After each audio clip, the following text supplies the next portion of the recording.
Hello, everybody, and welcome to almost said One Shot Onslaught, but now we have rebranded. We are the Majestic Goose Network because we are much more than just One Shot Onslaught now.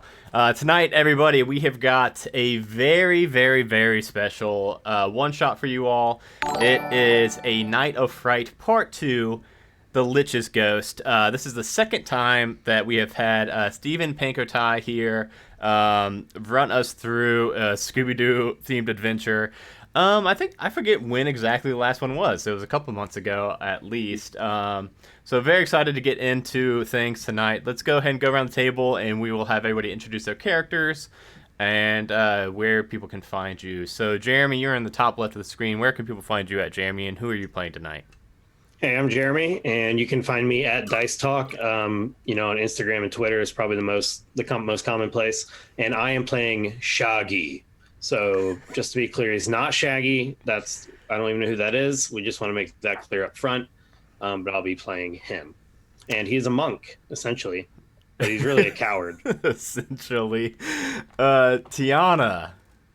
Hi, I'm Tiana. I'm most commonly found over at Quests and Chaos, Quests in twitch.tv/Quests and Chaos. We play D&D, we play Call of Cthulhu. We will be playing Call of Cthulhu on Halloween night, so that's going to be really fun. Oh, wow. I'm just waiting for Ezra to break us. It'll be great.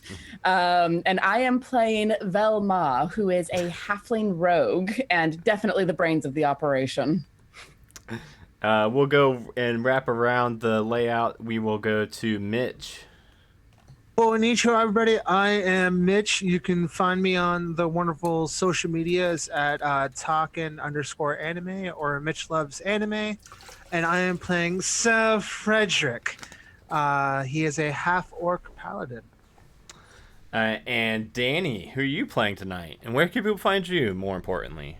Well, mostly you can find me hanging out on Instagram and Twitter as Danielle Lanois, or hanging out in the Majestic Goose area. And tonight I will be playing Daphne, the Tiefling Warlock. And I will be playing Skoobi. I mean, that's how it looks like it's written. I can't really think of a clever way to say that with it not straight up being Skoobi. I am going to be... No, I'm not going to do the voice yet. And I'm playing a Knoll Bard. And then, of course, last but certainly not least, Steven, before you get us into the game, where can people find you at? Hi, I'm Steve. I have a bunch of products on the Dungeon Masters Guild, and you can find a bunch of them at my Twitter, which is at Stephen Pankotai, right there. Bloop. But my hands are hard to see. They're fading in and out of existence. Very appropriate for a spooky game. I am a ghost. Yes, thank you. So how about we get right into this? So we return to Mystery LLC, the area's premier mystery solving group of teenagers who are now, of course, slightly more adult and laden with swords and magic of all kinds. Because this is a D&D fantasy world where sometimes the ghosts are real and you got to stab them a bunch to solve the mystery. So Mystery LLC has been doing their thing for quite some time. They've been doing it very well, but they've been working very hard and in need of a vacation. They decided to take up the flyer that was left on the dashboard of their rickety green wagon, the Clue Cruiser, that advertised the annual Harvest Festival in the small town of Haven. And they figured that sounded like a very pleasant way to take some R&R from all this mystery solving. And Mystery LLC has made their way through winding forest paths and very dark, creepy roads that weren't really on any maps, but nonetheless, they eventually made their way to the small town of Haven. And as you approach, it is actually rather beautiful. It's a very small town. It's very quaint, but immediately all the heebie-jeebies that have been built up on your somewhat creepy journey here dissipate. As you see a beautiful small town, you can smell delicious food in the air. You smell faint apple pie and popcorn And you hear happy people talking and cheering as in the distance you see lights, a bunch of lanterns lighting up sections of this whole town. The entire town seems decked out in banners and lights and attractions and games and all sorts of fun stuff. There are families, there's people of all ages milling around. And as you hitch up the Clue Cruiser outside of what appears to be a diner where many of these beautiful smells are coming out of, you hear a voice to your side. Is that Mystery LLC? This voice says. And you turn, you see a well-dressed gentleman, neatly trimmed goatee, who is approaching you. And he continues, I had no idea you're heroes of your caliber had even heard of our little haven. Tell me, what brings you... He's interrupted by a distant scream and a crash in the distance. You turn, and right above the heart of the festival, you see clouds begin to swirl, and this dark green fog coalescing over everything. And in the clouds, you see a shape begin to form. A spectral woman who's kind of beautiful in a clearly undead and kind of rotting sort of way. As the crowd begins to sort of panic and pull away from her, the woman speaks. You walk on cursed ground. I am Cera Brightmoon, and I declare your lives forfeit. She extends a ghostly finger into the crowd, and a flash of lightning erupts from it, striking one of the attendees as they collapse to the ground. The woman cackles, and the clouds dissipate. Whoa. After a beat, a somewhat portly gentleman steps forward. He's also fairly well dressed, with short curly hair, and he... Well, wasn't that a lovely display of some of Haven's new magical effects? Well, that is the official start of Haven's Harvest Festival. And you see like a couple people kind of like awkwardly and he kind of like motions, and a couple other people start clapping more. And he says, well, now if you like that, make sure you come by the Hexblade Girls concert later tonight. They will even a better show. Absolutely. And he starts like kind of waving his hands, and you see two people kind of run forward and go to the collapsed person and kind of start like picking up what looks like a body and pulling it away. Mystery LLC, what do you do? I was going to ask if I could insight that, but I don't think I need to. You absolutely can if you want to. The DC we're looking for is a 5.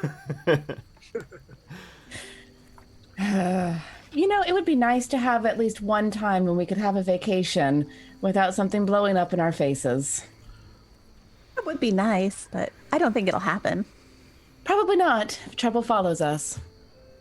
Why don't we find out what's going on in this little hamlet? Look over at the guys. I mean, can't we just at least grab a corn dog or something first? Well, warm dog. I mean, can't you smell that? That smells fantastic. Why does this kind of stuff always have to happen to us? I mean, I don't know why it always happens, but I think that a corn dog sounds like a really great idea. Can't solve mysteries on an empty stomach, right, Scoobs? Waggy. You are standing immediately next to what looks like a 50s diner with a sign outside that says Jill's. And it does have a variety of beautiful smells flooding out of there. I think Shaggy's gonna start walking that direction. Yep, Skoobi right on your tail. Yeah, I'll follow as well, but I'm also looking to see where that body's getting taken and noting it down for later when we start actually investigating this. Make a perception check. Oh, I'm super interested in like that whole body situation and everything. I just feel like Said perception, and with my spectacles ability, I have advantage on that. Oops, Ooh. not turn that sound off. Sorry.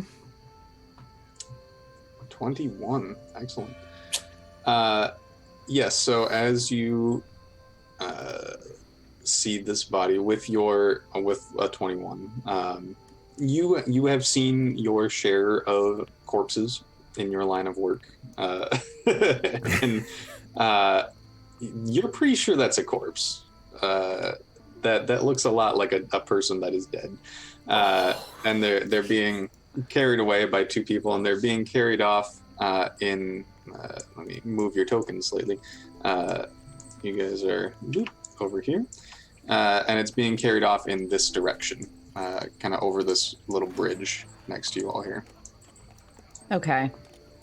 I will note where that is and possibly like grab onto Fred's arm, Sir Frederick's arm, and like pull myself up a little bit so I can see better which way they're going. If you keep watching them, they turn right when they get off the bridge. They get to this kind of central area here and turn right. Okay. Before you lose sight of them. All right. So I'll mark that mentally before following everyone else into the diner. Okay. So everyone immediately leaves the crime scene and makes your way into Jill's diner. And this is a rather nice diner. It's very busy. This is clearly a hot spot, especially here with the festival. There's plenty of people talking and eating, filling up booths. There's a bar where it looks like the staff work behind. You see there's the classic little diner window that goes back into a kitchen, as well as a door behind the bar that goes back to there.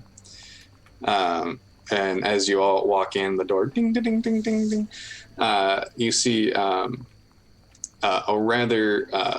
woman with a huge smile, wearing a stained apron, take up. She's behind the bar, and she's pulling out food from the diner little slot as you come in. And she says, "Well, hey, welcome to Jill's. Make yourselves at home. How much apple pie you want?" At least one full pie to start. "No problem. Make yourselves at home. Find a seat, and I will bring you some of my famous apple pie." Well, that should keep them happy for a little while. I hope you bet one each. Is there a room at the bar to sit? Did you mention? Sorry, I was messing with my light if I missed that. There's 2 seats at the bar presently. Not enough for everybody to come up, and there's a lot of motion here. There's a lot of people in here. This is a fairly busy one. So there are a couple seats, but there is some booth space as well if you prefer that. Yeah, we'll get a booth. I feel like it'd be boring if we couldn't converse with all of us, but I was tempted to take that Primo spot. Who is sitting facing the door, and who is sitting facing the wall? It's about half and half. I feel like facing the wall is most dangerous, so that's what I'll do. I'll sit facing the door because I want to keep an eye on what's going on. Yeah, Fred's gonna do the same thing and sit by the facing the door too. Shaggy faces the wall because he likes to see the outdoor for the kitchen, so he knows when the food's coming. I think Skoobi would just sit. I keep forgetting I'm not an actual dog. I was gonna say I would just like sit with, because isn't Skoobi in the show like a Great Dane? He's a really big dog, right? Yeah, he's a Great Dane. Yeah, I was picturing him like sitting there with like his head just sitting at the end of the table. But that doesn't make sense for a gnoll. I'll pull up a chair and I'll sit so that I'm facing, and I can see the reflection in the window of the back room. So as you kind of shuffle into the booth and make yourselves comfortable, this woman Jill comes out from behind the bar, and she's carrying a large steaming apple pie, and it does smell delicious, clearly fresh, and the whole room smells heavily of apple pie. This is clearly a favorite here. And she slides it down on the table, and she drops off a couple of forks and a couple smaller plates. She says, well, this is a heck of an appetizer. Is there anything else I can get y'all while you're here? One more pie. One more pie? That's no problem. We got plenty of pie, darling. Anybody else? Do you have corn dogs? I mean, I can smell it from outside. Or is that just the grease? Well, I think we're selling them outside. I can go get you one. That's no problem if you want a corn dog. Oh, I mean, sure. All right, Whatever one you pie, got. one corn dog. Hey, y'all are your guests to our haven, aren't you? I don't recognize y'all. You must have came here for the Harvest Festival, right? We did. Wonderful. Well, I tell you what. I'm going to bring you a little extra pie as a treat. As I hope you have a nice time here in Haven. All right, I'll be right back. And she turns and scampers off to get the rest of the food. Would you like to do anything here in the diner or just wait for your food? No. Then Velma and Fred, please make perception checks. Okay.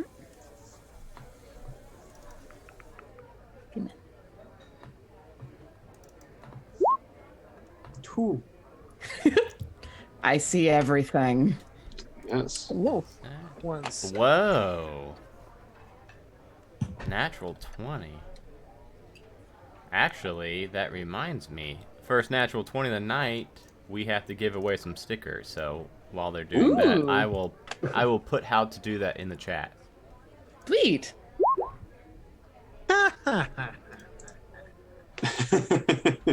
Hey, I got a natural 4. Does that count?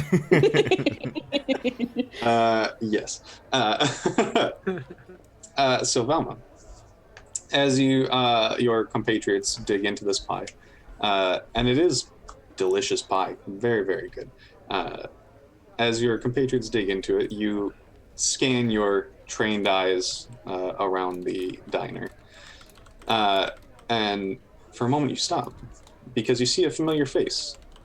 Right outside the window on the far end of the diner, you see someone that looks a lot like Cera Brightmoon, the face you just saw in the clouds. As you blink, someone crosses past your vision and she's gone. But then you see her again. She's inside the diner now. Before you can react, another person crosses your path and she vanishes again.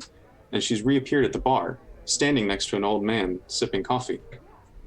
She looks at you and she smiles.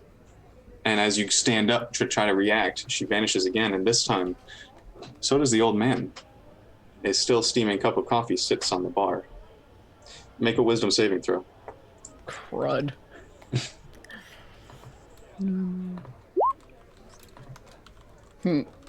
Is this against being frightened? No. Okay. That is a failure. So you take... Where's my die? 3 psychic damage. Youch. Okay. Just sort of like plop down on the seat again, holding my head. What's wrong, Velma? I'm pretty sure that Lich lady is around and sneaking around stealing people. Oh, well, that sounds like a job for us.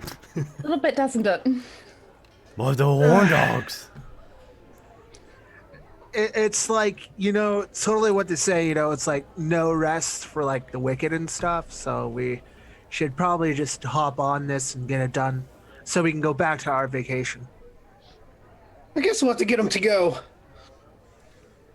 And with that, Jill reappears, carrying another pie and a plate full of a couple corn dogs. And you see that on top of the pie, there is a plate with another extra little 2 slices of pie with a little bit of whipped cream on top.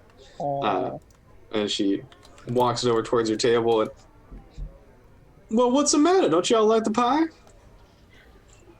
Oh, no, it's not that. The pie is, it's delicious. Just a little tired from all the traveling to get here, of course. Can we, get all this wrapped up in boxes or something? You're leaving so soon? There's plenty of room. You're welcome to stay and eat the rest of this here. I'm afraid it's turned into a bit of a working holiday for us. Oh, and what is it that y'all do? Fred stands up and goes, "We're gonna solve a mystery." Oh, you are a tall one. Well, if you're gonna be solving a mystery, you best not do it on an empty stomach. And she slides the rest of the pie down. I can get y'all. I will get you a bag. Thank you. Thank you so much. Goes and retrieves. She goes and Subtle, retrieves a bag Frederick. with your pie out. So A subtle. doggy bag. You have yes, a bag of pie. Let me just add that to my inventory. I don't think it's Yes. gonna last very long though. Probably not. No. Also, I don't think I've ever had And a corn bag dogs, of and corn pie. Just Honestly, loose. one of those slices does not make it into the bag because Velma just scoops it up and is eating it while walking. on the end of a dagger. Yeah, exactly. Just, So you pack up your pie and you head towards the exit of the diner. Where would you like to go? I think Fred's gonna go and investigate where the body was before they dragged it away and see if he can find any clues. yeah, I'll join him with that. Everyone else going? Yeah. Oh, yes. Follow them behind with while I'm munching on my corn dog. Yeah. No need to split up this early. Not Yeah, yet. he has Not like yet. 2 corn dogs. You head back to the main festival area, and there's the atmosphere doesn't seem to have been affected that much here. People are still hanging around, having a good time. This is a large, like a square of land that has kind of lanterns and kind of streamers hung up that forms this loose square. There's 2 like temporary structures. It's just like a covered roof area. And under those, there's concessions and there's games. There's big buckets where you can bob for apples. And all over there's people, ton of people. And there's no sign of any particularly sinister clouds. And as you approach, you do see the same well-dressed gentleman who greeted you when you first arrived here. And he says, "Well, I was wondering where you were. You already snuck off to Jill's, it smells like. Excuse, my name is Benjamin." And he comes forward and kind of extends a hand, just generally and awkwardly to the group. Fred goes to shake his hand, but he doesn't like fully get his strength, so he grabs his hand and squeezes like really tightly. That's... I suppose those are the muscles you build up in your line of work. Sorry, dude. Just don't know my own strength, Fred, we've talked about this. I know. Don't squeeze so hard on humans. They can't handle the strength and muscles of the orc. Or elves, or halflings, or really anyone else other than half orcs and orcs. Possibly ogres if you get to shake their hand. That is that's good advice. That kind of grip against an ogre would cause trouble for someone, although I admit I don't know who. Well, what brings you all here? Surely heroes like you have better places to be than small towns like this. Well, we came out for the festival, but it looks like there's something else going on here, isn't there? Oh, you mean the That, woman? yes. The pyrotechnics. Can I tell you something? He kind of like leans in. I don't remember seeing them set up any pyrotechnics here. But you're the mystery solvers. I don't mean to get in your way. I just find it curious.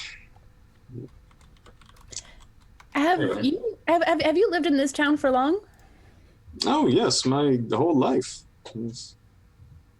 Most of the people here, it's a small town. Most of us have been here for a very long time. Do you know what the Cloud Lady might have been talking about when she talked about a cursed land? Not that I know of. Everything's generally pretty comfortable here. Sir, I don't know of any curses. All right. This is very exciting. You look like you're all doing a mystery. Oh, it's That is what very we interesting do. to just watch. So while Benjamin's talking, Fred's just like surveying the area. So does Perception check. perception check. Or Because that investigation. I'll give you either one. that works out very well.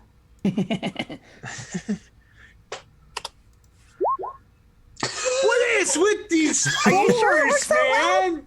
No, I was being sarcastic. What is with these fours, man? All these fours. Oh, Oh my god, I'm just gonna use the dice roller on my phone. 10 out of 10. With all the foot traffic in here and the people walking around, you're not even entirely sure where like that person collapsed. You're just kind of milling around the area. You don't see anything out of the ordinary.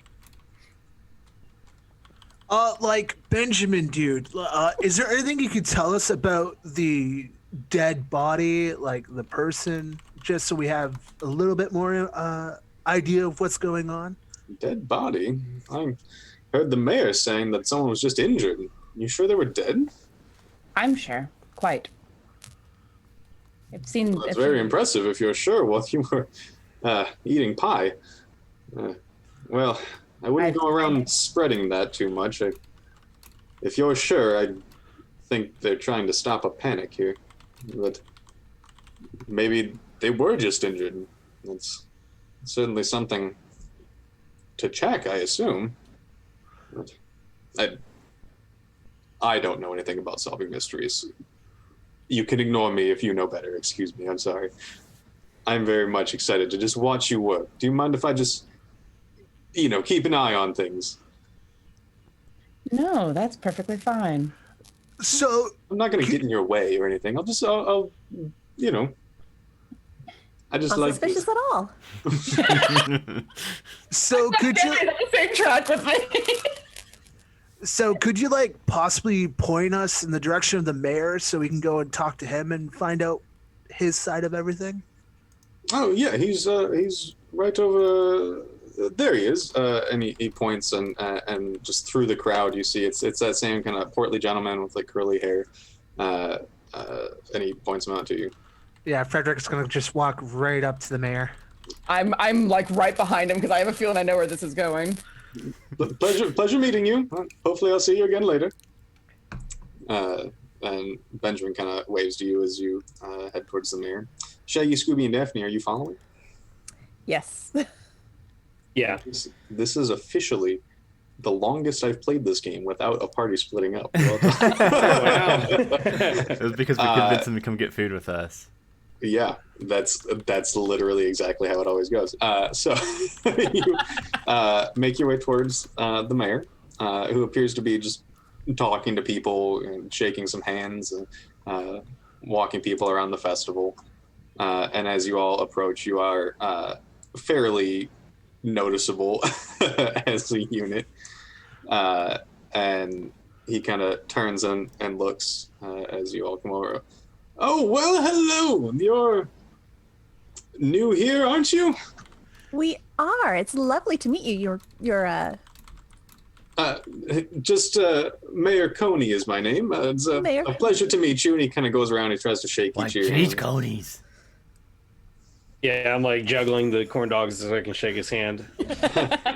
Yes. Fred goes back to shaking his hand without realizing the strength. That did not last long. Sorry, dude. No, it's sorry. It perfectly happens. fine. Nice to meet you, your mayorness. Yes. Pleasure to meet all of you too. What brings you here? Well, we were like originally on a vacation, and then the shenanigans happened, and we're just checking everything out right now. That's all. Oh, the pyrotechnics. Yes. We really invested in making a big show-stopping introduction to the festival this year. Yes.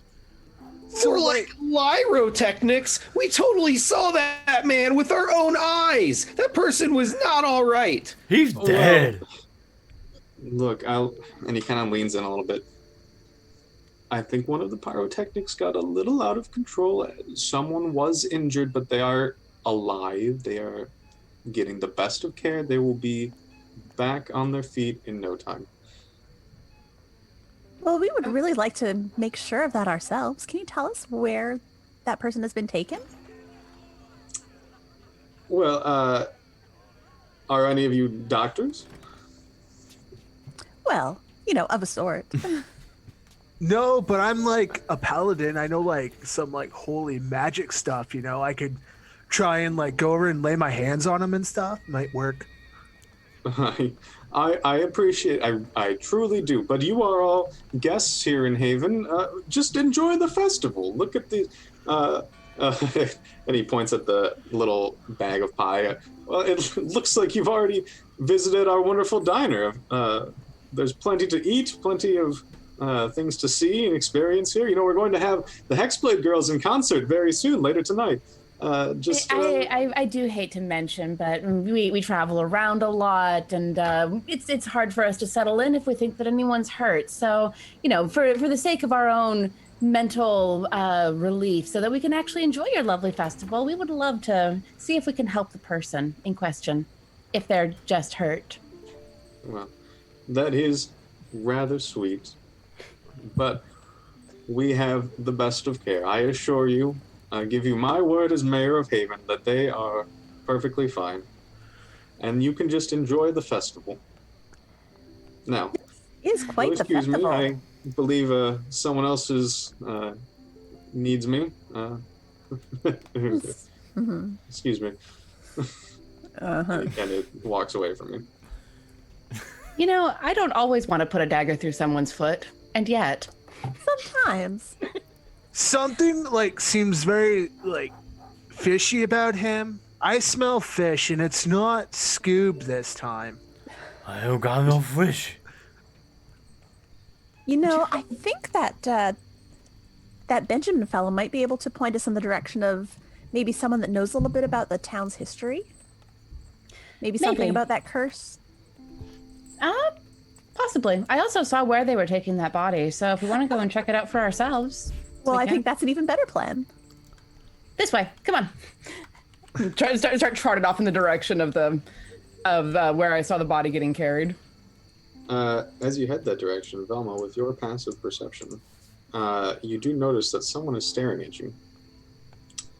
Through the festival, you see it looks like a lean man with what looks like a slim cut polo shirt and track pants with like frosted pointed tips in his hair. And he seems to be just openly kind of staring at what looks like Fred. Okay. But he is a ways away from you. Okay, so I'll keep an eye on him and see if... Does he seem to be staring at him like, oh my god, a half-orc? Is it going to start attacking me? Or is it more like paladin or... Insight check. Cool. Shoot, do I have... Cool. Insight. I'm not good at that. Whatever. 15. He looks more impressed than anything. He definitely doesn't seem afraid. Okay. All right, I'll mark that in my head and, take note of his face and then keep going. Okay. He appreciates. Is everyone following Velma? Yeah. Yeah. I am. Okay. So y'all start heading back this way, towards where you lost track of the body. Where would you like to go? Were they dragging the body or carrying the body? It was two people, one on like the feet and one on the shoulders. And from here, you can see a couple things. You can see that this building here it's open. The front door is open. You can clearly see inside of it. It looks like some kind of like town hall where it's got like a couple rows of seats and there's like a little raised platform with a table on it.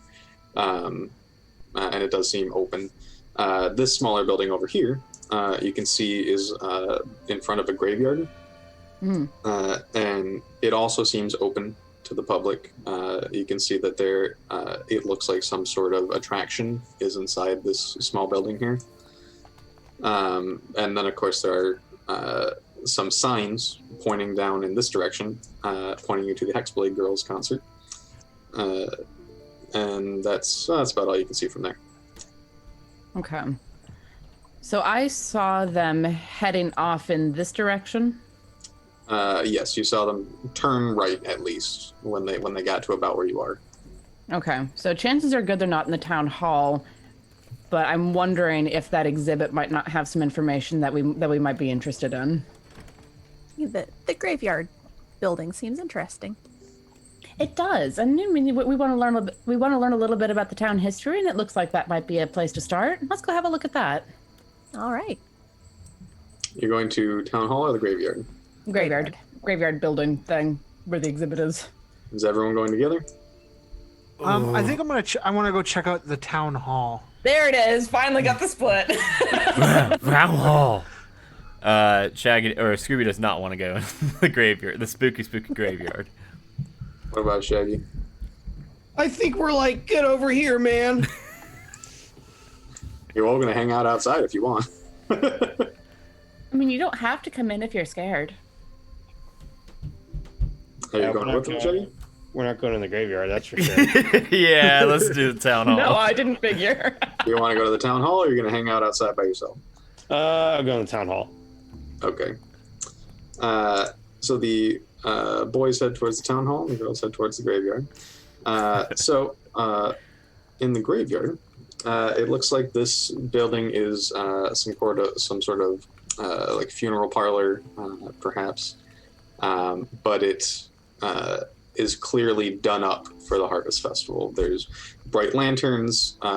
As you kind of approach it, you can see it's clearly lit. People are coming and going in from it. And looking inside, it looks like there's a mirror maze in there. There's you can see over to the right, there's a table where it's got two boxes, which each has a hole in the front, and one is labeled eyeballs and the other is labeled guts. There's a young man over there, like, trying to decide if he wants to put his hand in the guts box. You can see in the corner, there's what looks like probably an actual coffin, but with a clearly fake skeleton inside of it. What would you like to do?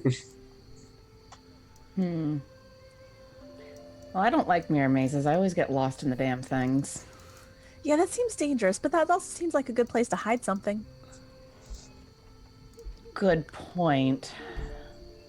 All right, And I don't believe in bad luck, so worst case scenario, we always just knock the mirrors over. I mean, I believe in luck. Different kind of luck, but sure. Yeah, let's... Fine, let's go have a look. Okay. I hate mirror mazes. This is like in real life. Yeah, no, genuinely, it's so easy to get lost in them. I'm just like... So Daphne and Velma head into the mirror maze.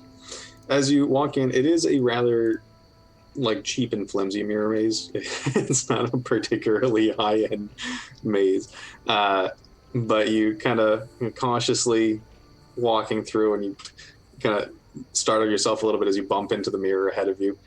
You kind of laugh it off and turn down the turn next to you, and you stop because at the end, it is not your reflection.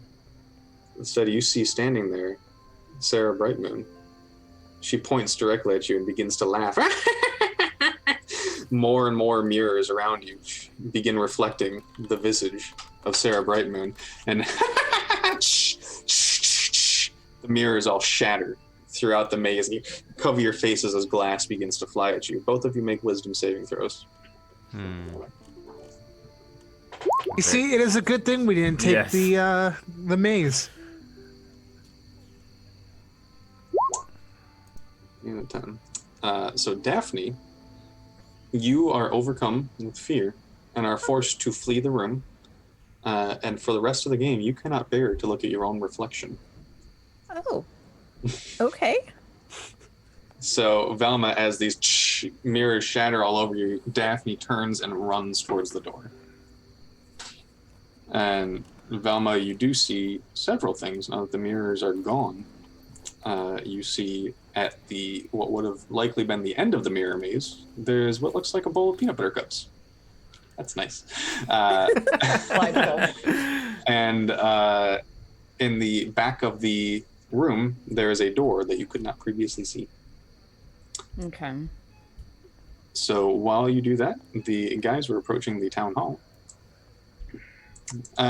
So as the three of you walk towards the town hall, there's a short flight of steps, a couple of steps that go up.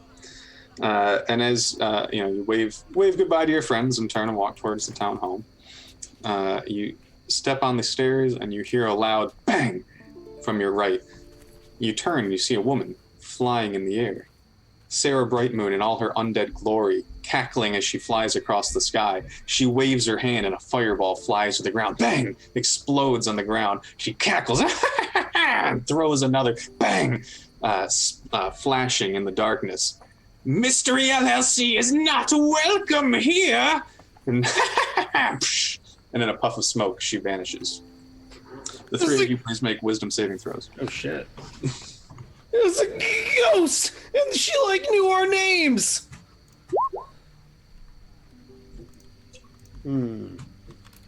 17 success. Ooh, natural 20. Nat 20. Ooh. Yeah, I need an air horn goes off for every nat 20.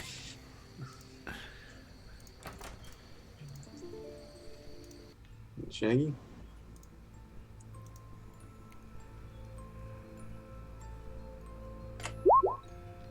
Dang! Wow. Oh, wait. I get why. Did I do it right? Oh, I guess I did roll a natural 20. Yeah, Yeah. Okay, so you all succeed. Whoa. Okay. So there's no ill effects from that. Well done. Fred just shakes his head and goes, "Come on, guys. We should go into town hall and see if we can find any records, like any books, stuff like that." You good with that, Shaggy and Skoobi? Yep. Oh, Okay. okay. So the town hall building is what it looked like from the outside. You see there's several rows of seats. There's a small raised platform with a table up on it. You see that there are some illustrations hung on the wall on both sides, and some sort of framed document on the back of the wall. I think I'm gonna take a look at the framed document, see if there's like any info on it at all. Make an investigation check.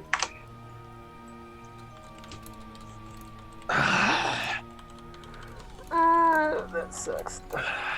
That's a 2. Yep, that's a document.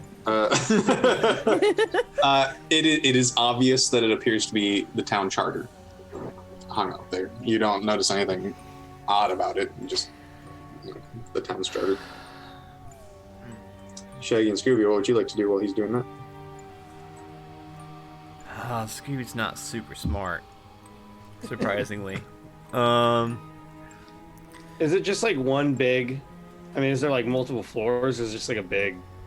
Nope, it area? seems to be one big room. It is tall, but it seems to just be one big room. I guess I'm just gonna walk around and look at the walls and just check it out, not even necessarily look for anything in specific. Look for some pyrotechnics and smoke screens and stuff. Make an investigation check. Secret passageways.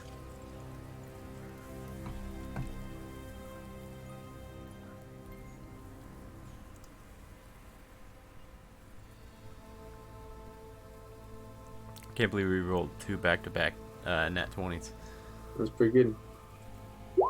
And you can make an Wow. investigation check if you want to, Scooby. Yeah. I think my investigation's like a -1. But so I got a 0. Oh. I don't think you have a -1. I think you have +0. I think you got a bonus when you leveled up. Oh, okay. I think my But either intelligence way, is, yeah. A 1 is terrible. Yes. So Scooby has his nose in the bag of pie. Yeah, following Shaggy. Shaggy peruses these, and it looks like the illustrations on the walls are various generations of town councils You see, it looks like the leadership groups throughout time. And with a 18, you do notice something catches your eye in one of the illustrations, and you kind of glance around, and you notice that each of these illustrations, somewhere on it, in a different spot for each one, it appears kind of hidden in there, the symbol of a crescent moon facing downwards. So kind of that sort of shape. A crescent moon pointing downwards. While you're looking at these pictures, you kind of glance between a couple of them. You notice, hey, like all of these have them. You notice that you're not the only one looking at these pictures. You see that there's what looks like an old woman kind of casually walking around here too. The building's open to the public. She kind of casually walks in and starts looking around at some of the history too while you're doing it. And you glance at this painting and you glance at this crescent moon shape and you feel like a strange sense of deja vu. And the painting begins to kind of shift in front of you. It goes from being a group portrait of people to what looks like a very vivid hedge maze in the snow. And it shifts again. It looks like a tiled bathroom where a woman sits in a tub, begins to pull the curtain aside, and it shifts again as she grins at you, and spectral hands lunge from the portrait, grabbing you, pulling you, and slamming you into the portrait. You take 3 bludgeoning damage, and the glass on the portrait shatters. Skoobi, from your perspective, Shaggy looked at this portrait, his eyes glazed over for a moment, and then he headbutted it with all his might. And as you look around, you notice 2 things, Shaggy. One, the old woman who was wandering around has vanished. And you see yourself in the painting in front of you, the portrait. Oh, what was in that pie? This isn't right. Raggy, you okay? I want to go over and look at the painting. Fred, I'm gonna kill you. What did you do? I didn't do anything, bro. Here, come here. I'll come and lay hands on you and heal you up. You come here. Look at this painting. It's like, whoa. Fred walks over to Shaggy, puts his taps him on the back, lays hands on him, and looks at the painting. You're in the painting. That's pretty. That's you, weird, Fred, bro. See someone that kind of looks like Shaggy if you squint. But to Shaggy, it's him. See, man, it's totally me. It's really creepy. I mean, in a weird way, it could possibly be you, but it's kind of hard to tell.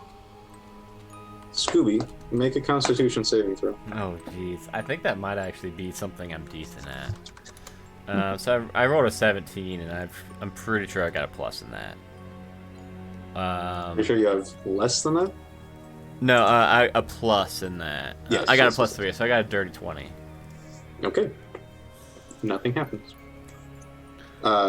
So while you all look over all this, back to Velma and Daphne. As Daphne comes sprinting outside of the room, what do the 2 of you do? Well, I'm still in the room, and I see that door, and I want to know what's behind it. So I'm gonna glance over my shoulder at where Daphne went and assess that she's probably not coming back. And make my way over to that door and reach up and try it. Okay, it is locked. I feel silly asking this, but do I have proficiency in thieves' tools? I feel like I should. Yes, you do. Cool. Yeah, I'm gonna glance around to make sure no one's watching and go at them. You do see there is that young man who now has his hand in the guts box, and he's like, He finally made up his mind. Finally nerved himself up for it. Good for him. Go ahead and make a sleight of hand check for your Steph. 13. 13. You are not able to get through this door. It seems to be a reasonably good lock. I'll sit back and tap my picks together and then slip them away. All right. Interesting. I'm gonna go and grab a small handful of the peanut butter cups and follow Daphne out. I hope those are for an excellent Skoobi. choice. Yes. Daphne Velma rejoins you with a handful of candy that she's popping into her mouth. And I'll offer Daphne a couple of them. Thanks. I think you were right about the mirror maze. Probably avoid those in the future. Mirror mazes suck, especially when there's a supernatural thing going on around. So, you know. Yeah. I couldn't get into the door. What door? There was a... Oh, you left. After all of... Sorry. Scared me. It's fine. It's fine. After all the mirrors shattered, I saw a door tucked back into the corner. Why don't we circle around the building and see if we can figure out if there's a window or something. Okay. You okay? Sure. Yeah. You're a terrible liar. Yeah. No, we're good. Huh? Well, if you need to run, just yell banana or something. As you begin to walk around this funeral parlor, you end up in the graveyard itself, which also is kind of ringed with lanterns. It's clearly made to be a little bit more friendly for the festival. You don't see any windows for this building. It seems like a solid building. Okay. Or any other obvious doors. That's interesting. I wonder if that's where the Undertaker keeps his stuff usually.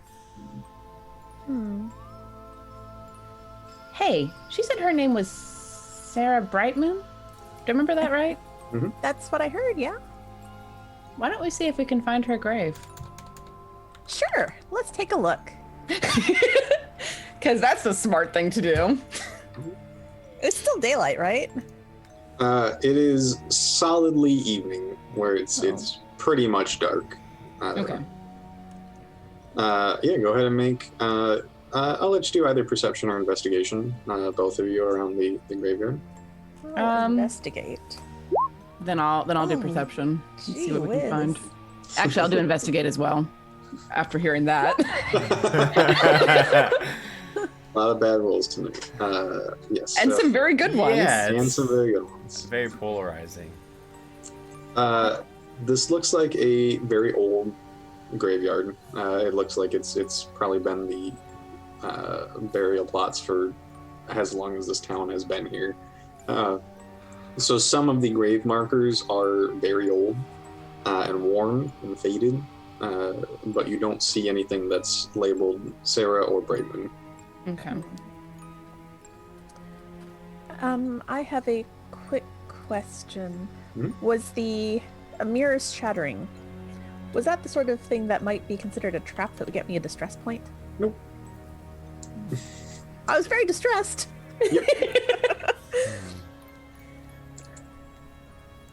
Right. Well, short of trying that door again, possibly with a crowbar, we might want to go and see what the guys are up to. I suppose. Just check and see if I've got a crowbar. I don't think so. So as you step away from the graveyard, what are you boys doing inside the town hall? We're still arguing over the fact that how the painting somewhat looks like Shaggy, but it's not. Waggy. I mean, does it still look like that to me? Or is it just you see someone that you're like, that is me. How do you not see that? That's clearly me in And there. Skoobi and Sir Frederick both just see like a vague resemblance. Yeah, it's kind of there, but if you kind of Okay. like squint and look to the side, you can be like, oh yeah, I guess that might be you. Where's What? Waggy? Are you high? That looks just like me. Shaggy, bro, you said the exact same thing when you saw that weird demon in the pancake, man. I told you, it's just a weird grill mark. Where are you high? Even Velma said that one looked like me. Don't bring that back up now. Or we'll never hear the end of it if I bring her into this. I think that's going to go on for at least a couple of minutes. So arguing about this painting. Arguing in circles. So Daphne and Velma, you walk back towards the town hall, and you hear your friends arguing inside. And as you approach, you see a familiar figure approaching as well. You see the fit man with frosted tips, who is also walking up towards the town hall.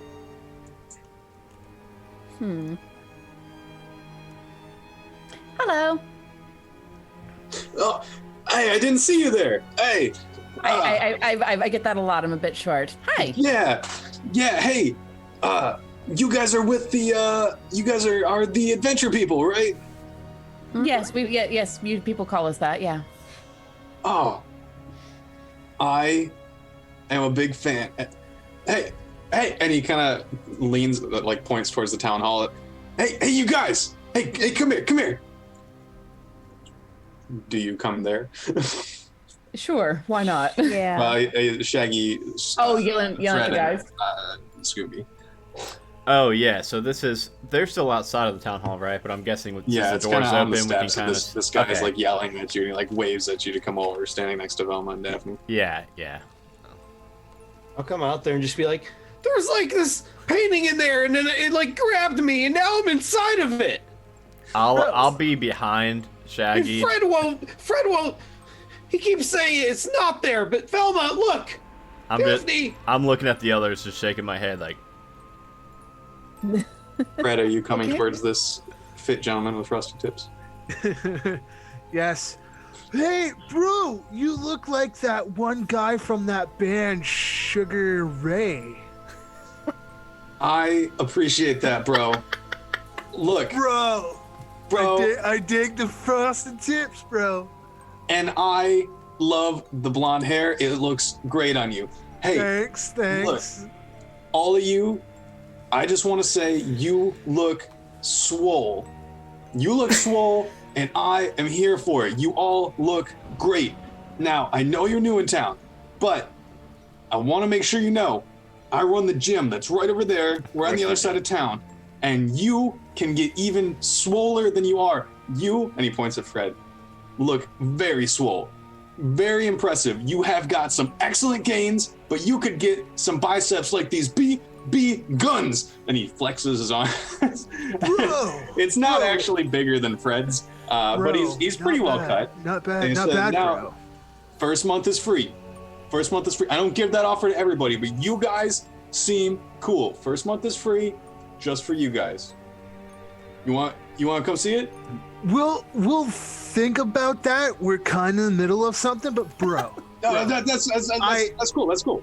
I appreciate the offer and everything else, but we're here on, business. No, So, that's cool. That's cool. Yeah. I'm not gonna harsh your mellow, buddy.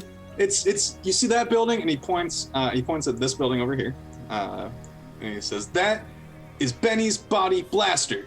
I am Benny, and I'm gonna help you blast your bodies. You come on by anytime you want, even during the festival. It's closed, but you just find me, and I will get you inside, and we can start a workout session. Get you signed up for that free first month, anytime you want, no problems. Hey. We'll keep that in mind, bro. Thanks. And It's Frederick, by the way. Hey, it is a pleasure to meet you, my friend. And hey, Noel, man, you gotta lean off the pie, man. You gotta lean off the pie if you want to get abs like this. You gotta lean off it. Oy, Okay, Ruby. hey, enjoy the festival. I will be seeing you later. And he kind of like awkwardly like pieces out. Does he go back towards Fred- the gym? Do you want to go towards it, you said? No, does he go back? He kind of wanders off back towards the Okay. festival. Fred turns to the group like, wow, that dude was like super cool. I gotta say, it's nice meeting some friendly people around here for once, Ah, you meatheads. Sorry, what did you say about a painting earlier? what I was trying to say. The painting grabbed me, and now I'm inside it, and no one here seems concerned. I mean, we just had a bunch of mirrors shatter in the mirror maze, and then Cera Brightmoon show up again. So I feel like we're not terribly welcome here, at least by her. Yeah, well, they're mirrors. What did you expect? Mirrors don't usually shatter around me. Hey. You guys saw the weird like ghost lady too? Yeah, she was here like a few minutes ago. From She fireballs. threw like a fireball at us, man. Like it's terrifying. I Are think. you all right? I don't know. I don't experience fear. It didn't. Just It work on these gains. didn't really hurt. Interesting. Right, let's have a look at that painting. I walk over. See? You see, Look, it's me. It's, an illustration, broken frame, where Shaggy hit it, and as he points it out, you also see someone that kind of maybe plausibly looks a bit like Shaggy. Yeah, kind of. Looks a bit like you. Yeah, and it grabbed me. Raggy. And then it attacked me. Raggy headbutted. Can I do like an Arcana check on this picture to see if there's anything weird about it, any like glyphs or something besides the shattered spider web across the front of it? Go for it. Yeah. Sweet. Ooh. With that, you also note that there does seem to be a hidden crescent moon symbol in it. But more than that, you know that you can't think of any particular religious association or magical association that symbol might have. But you do know that for many religions, showing the moon symbol inverted in that way would be considered sacrilegious. Interesting. You do not see any magical runes or anything else out of the ordinary. All right, I'll reach out and like trace a finger over the crescent moon, and say, "Did you see this before you headbutted the glass?" I mean, I guess so. But everything turned all fuzzy when the thing grabbed me. Fair, that's fair. Yeah, and I'll pass along to them about the crescent moon being the upside down crescent moon being sacrilegious. Like, someone's messing with gods. That's fun. Nothing ever goes wrong with that. No, never. Out of character, is there a church or a chapel of some kind in the town? Not that you've seen. That's interesting. Okay.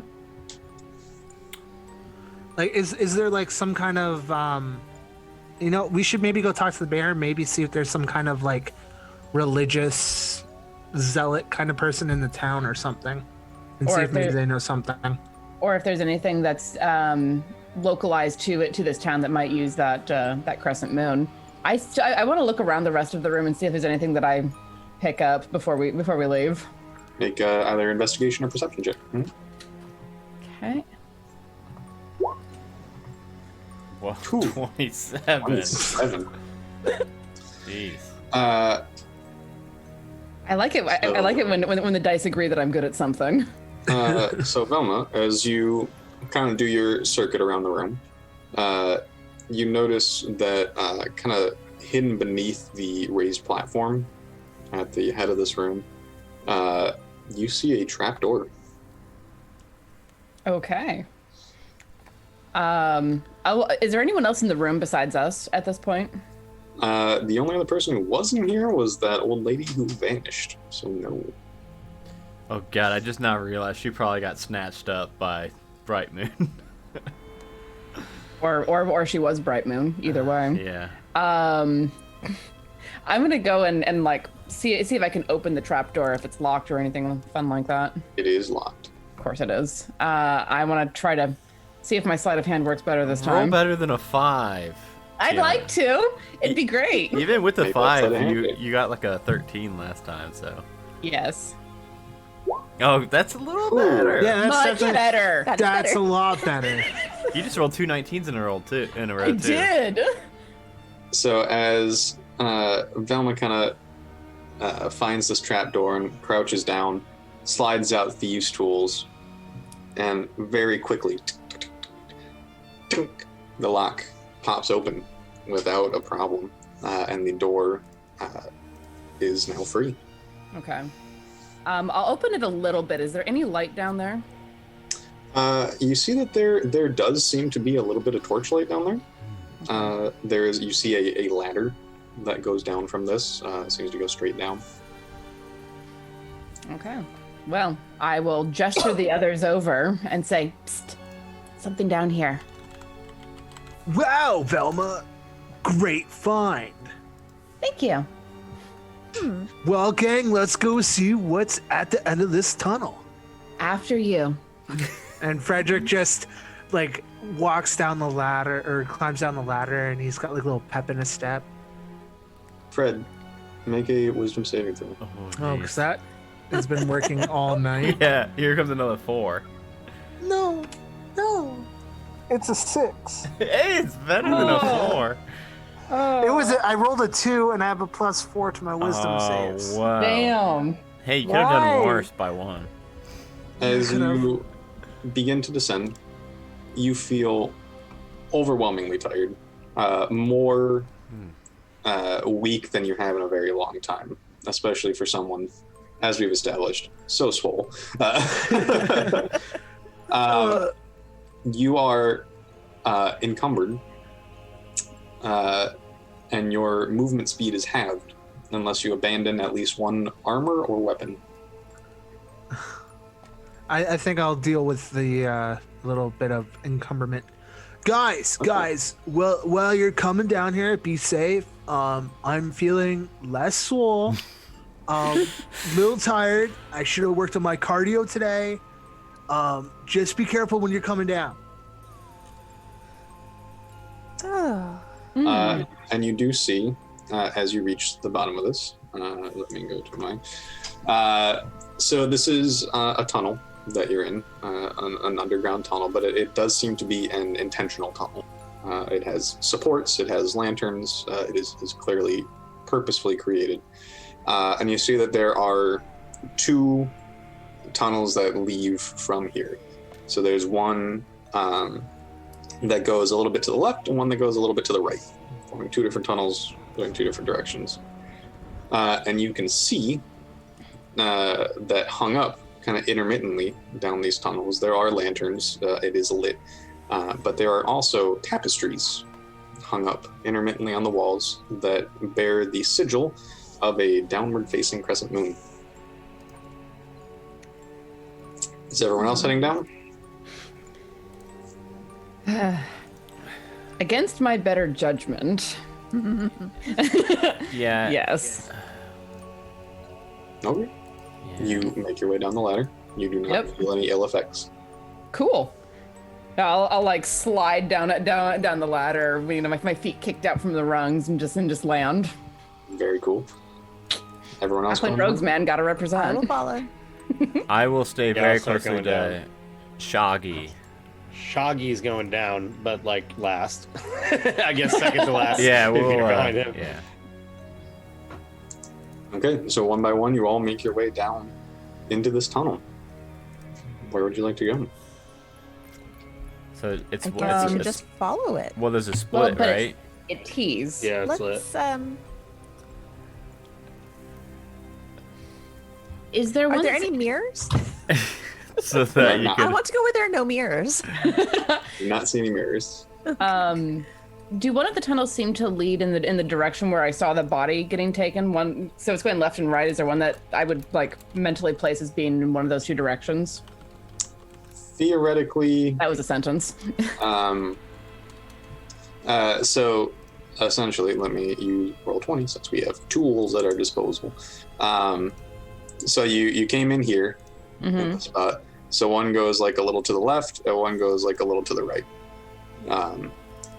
So all you know is that the body ended up over here somewhere. So you can use your best judgment on that.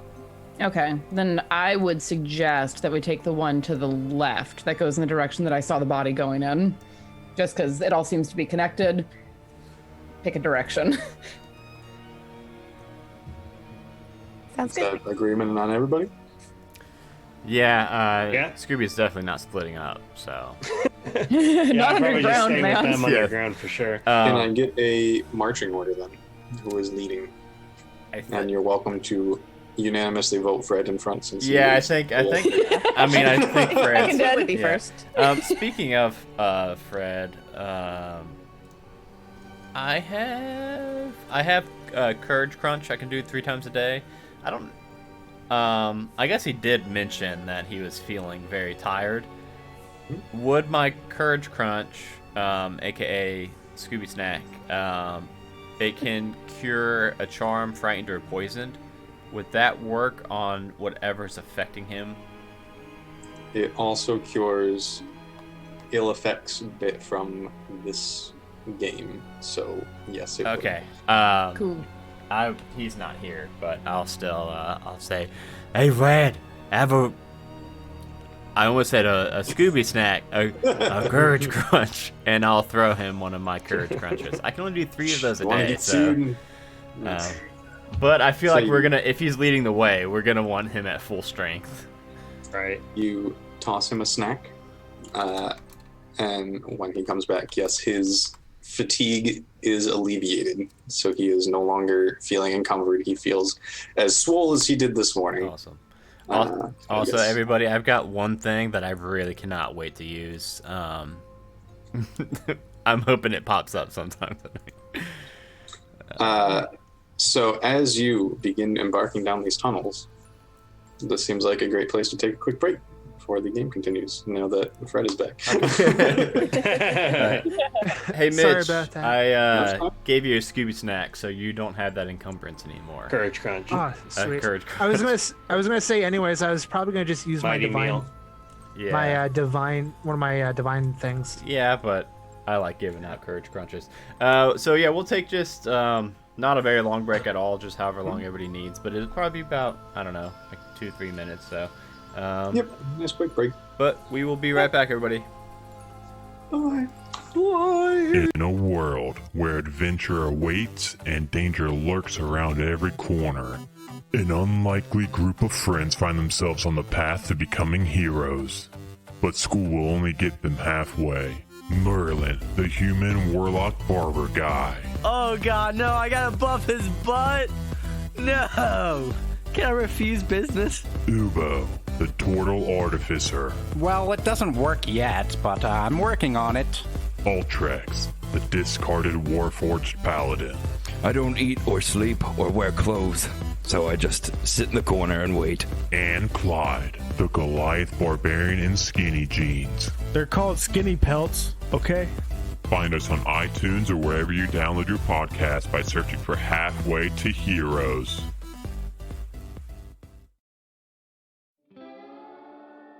Yeehaw! Welcome everybody to Shitty Cowboys.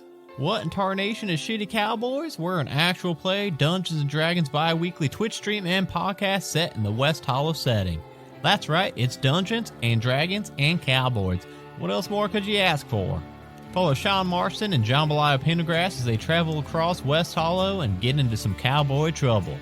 Find us on Twitch at twitch.tv/OneShotOnslaught every other Saturday at 6 p.m. Eastern Standard Time and every other Wednesday wherever you get your podcast. Now go on, get to subscribing.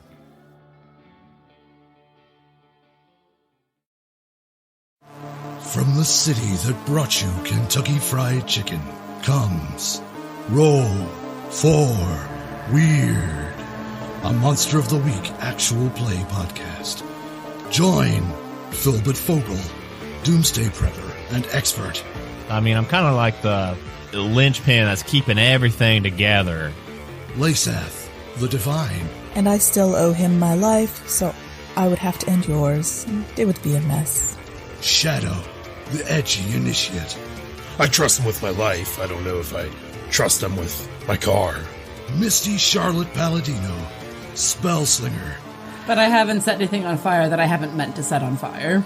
Silas Lancaster, Elderly Vampire. They broke the mold when they made children. Roll for Weird. On Twitch, streaming monthly. New podcast episodes every other Friday. Hey everyone, it's your Dungeon Master Adam here to tell you all about One Shot Onslaught. We are an actual play D&D 5e podcast that even follows some of the rules. Rules?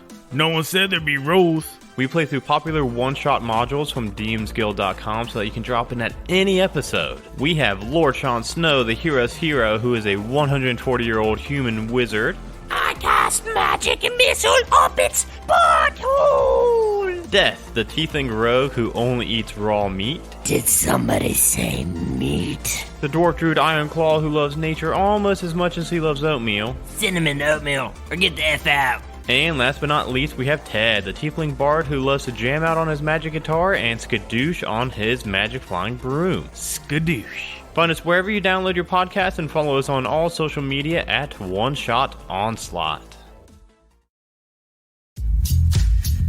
I'm Jeremy. And I'm Gerundu. And we are the hosts of Majestic Goose's newest podcast, Dice Talk.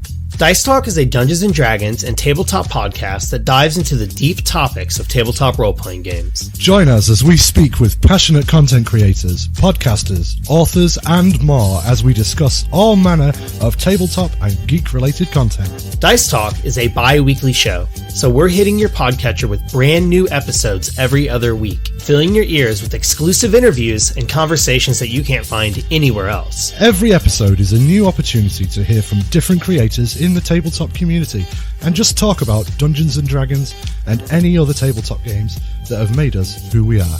Dice Talk, now on the Majestic Goose Podcast Network. Make sure you check us out and subscribe so you never miss an episode. A Majestic Goose Podcast.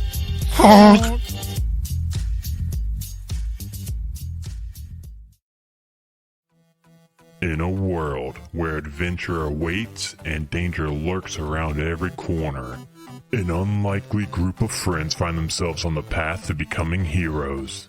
But school will only get them halfway. Merlin, the human warlock barber guy. Oh god, no, I gotta buff his butt. No. Can I refuse business? Ubo, the turtle artificer. Well, it doesn't work yet, but I'm working on it. Ultrex, the discarded warforged paladin. I don't eat or sleep or wear clothes, so I just sit in the corner and wait. And Clyde, the Goliath barbarian in skinny jeans. They're called skinny pelts, okay? Find us on iTunes or wherever you download your podcast by searching for Halfway to Heroes.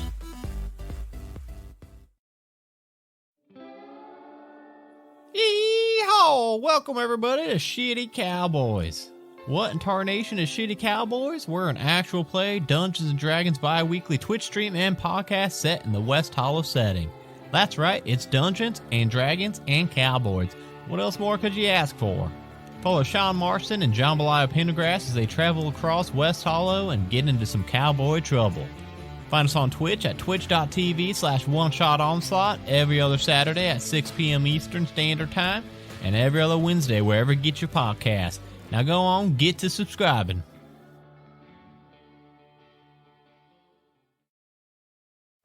From the city that brought you Kentucky Fried Chicken comes Roll for Weird, a Monster of the Week actual play podcast. Join Philbert Fogel, Doomsday Prepper and Expert. I mean, I'm kind of like the linchpin that's keeping everything together. Lasath, the Divine. And I still owe him my life, so I would have to end yours. It would be a mess. Shadow, the Edgy Initiate. 2, 1. Welcome back, everybody. I do believe we were just forcing Frederick to lead the way down a spooky corridor. Yes, so where we left off, you were in this underground tunnel. Fred had just gotten his mysterious fatigue cured by a courage crunch. And now you have your options, the slightly left tunnel and the slightly right tunnel. Velma suggested the left tunnel. And if that's what you would like to do, then go ahead and give me a marching order, please. Hold on, before we do anything crazy, guys, I believe we should leave this up to chance. Does anyone have a coin? And we can do heads or tails. Just go left. Listen to Velma. Left it is then. Let's do this. Listen to Velma, famous last words. Yeah. So I think.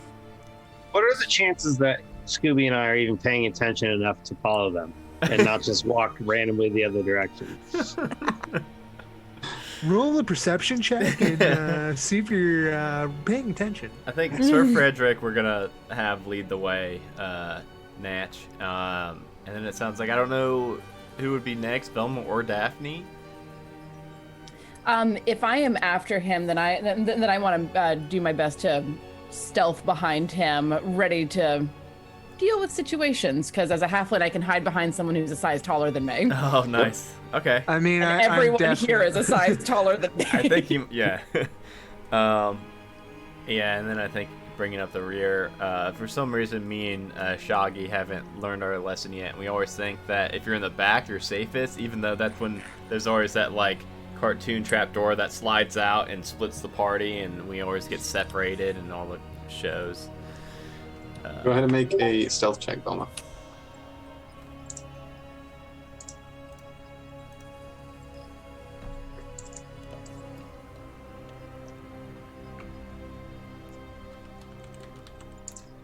Sorry, what's going on? I lost sound for a second. Make a stealth check, please. Thank you. Sorry, I just lost sound all of a sudden. I'm like, oh, great. This again. Okay. Still. 17. Okay. Okay.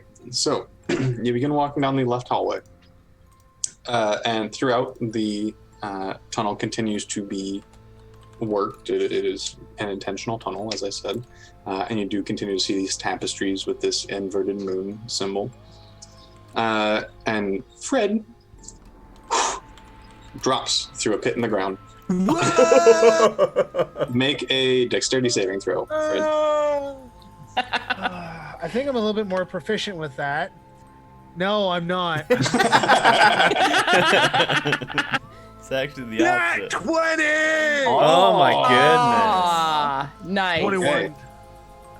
So, Fred, as you step, the ground collapses in front of you, and using your well-honed battle reflexes, as you tip downwards and you realize that in front of you there is a pit full of spikes.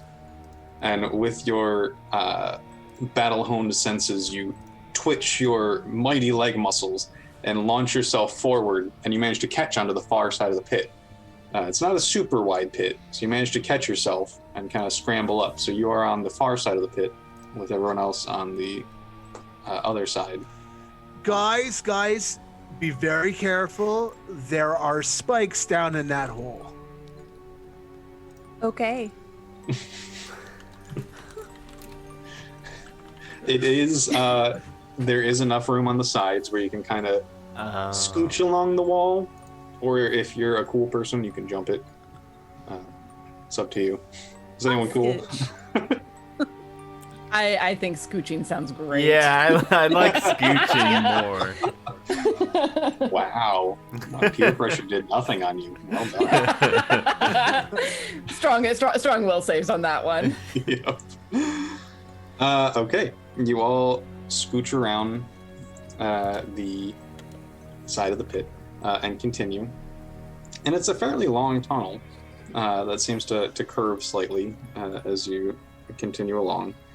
And you can see ahead there seems to be an end of some kind. You can see that there is a room or some other kind of stopping point ahead of you.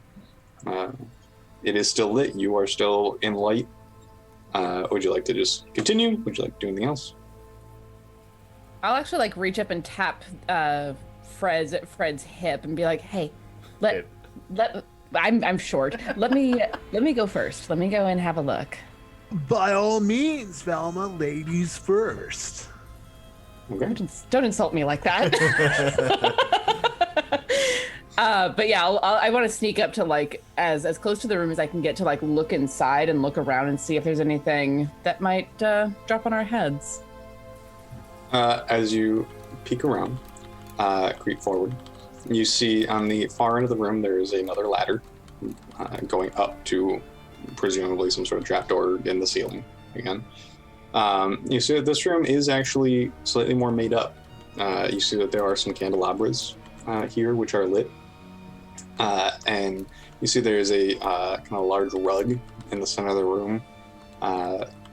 But most notably, there is what looks like a large stone altar near the end of the room. And on either side of it, you see two figures chained to the wall.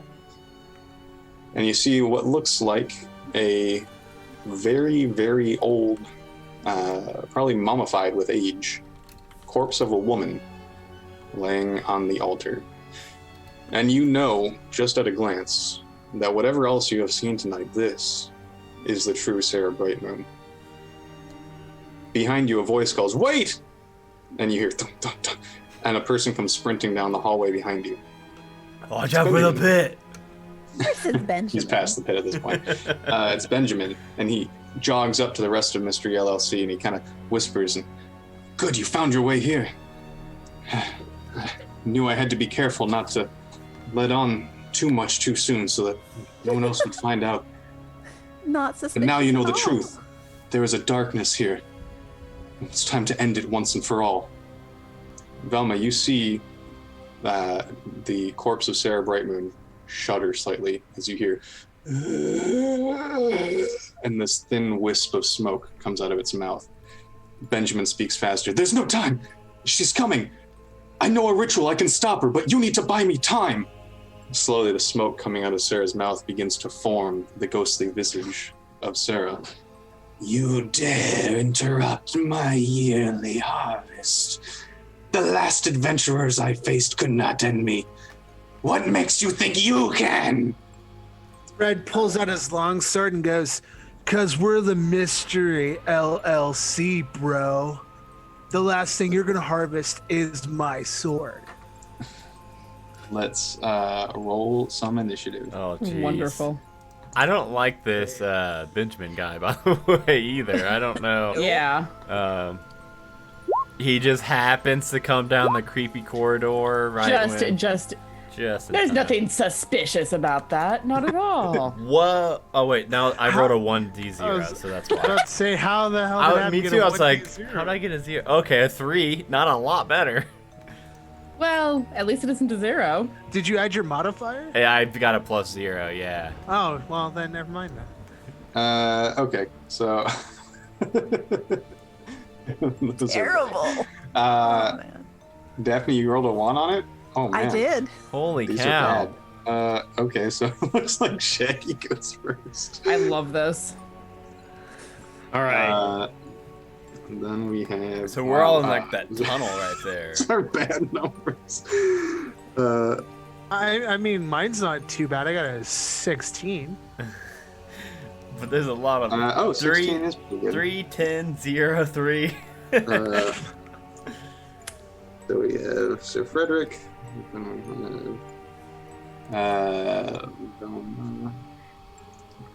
love that in my notes. I have 1 bag of pie. That's gonna come in handy. Daphne and Skoobi, who has the higher dexterity mod since you both got 3? Mine's +0. My dex is 10. My dex is 14, so I've got the higher. Okay, so we'll go Daphne and then Skoobi. Okay, so you should have control over yourselves here as well. So first up in the initiative order is Shaggy. As you see this spectral Cera Brightmoon begin to rise out of the corpse on the altar. What would you like to do? Well, I'm not so sure it's what he would like to do as much as what just happens. He begins to violently shake and spends 1 key point to do so. And he becomes so scared that he just starts shaking violently, but it's almost like he's moving. He's just like, it's almost like a phaser beast. He's just so fast in front of you. It's like you almost don't see him. And I'm going to move forward. I'll move into the room, but I'm not trying to rush over to this thing, but I'm like, guys, what are we gonna do about this? And yeah, I think I'm going to ready. I'm gonna use my action to ready an action if the thing gets within melee distance, I am going to attack it. Okay. And then I'll end my turn. Next up on initiative code 20 is Benjamin. And he is going to use his turn to get up to the altar. And you can see that he pulls out some chalk and starts doing something with it. After that is Sir Frederick. So I'm going to use all of my lovely 30 feet of speed. Or how far is that going to get me up to our big bad gets enemy? you about here. Okay, so I'll go there. And while I'm there, so like anyone that's in, let's see here. I gotta read my lovely stats. So yeah, anyone that's in, how much? 10 feet of me gets the aura protection. And I am going to ready a divine, a sword attack, and then have a divine smite behind it as well. For if they get into melee range. And that aura of protection for everyone's information is everyone gets a plus two to your saving throws. Yes, just to your saving throws. If you are within 10 feet of Frederick. And as long as I'm conscious as well as that too. Okay. After Sir Frederick is Cera Brightmoon with Velma on deck. Because y'all rolled some bad initiative. Boy, did we. Yep. So Cera is going to you know what? Let's go hard. Let's go hard. Because y'all are professional streamers. Yeah. Come on. So let's see. Let me just pull up this spell here.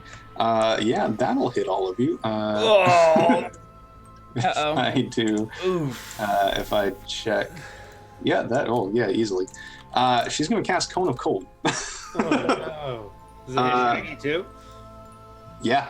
Oh, wow. Yeah, it's a big one. So go ahead and make Constitution saving throws, which, Fred, you get your +2 to. Oh, I really wish I would have went before her if I would have not rolled so bad. Right? But I rolled a 17 plus 3, a dirty 20 again. 15 for me. 15, and then my Constitution is plus. Was that an 8? I got an 18 in total. And was that an 18 for Daphne? Yep. Okay, so Shaggy. Daphne and I'm sorry. Yeah, Shaggy and Velma both fail. Everyone else passes. So you take. I'm gonna use this to tell me because I don't feel like rolling that many dice. Oh God. I love it. I love it when the DM says that. Yeah, that's too many. I'll just round Shaggy it. and Velma take 36 cold damage. Oh. Whoa. Everyone else takes whatever 36 divided by 2 is. That's what 18. I will use Uncanny Dodge to have that down to the 18 as well.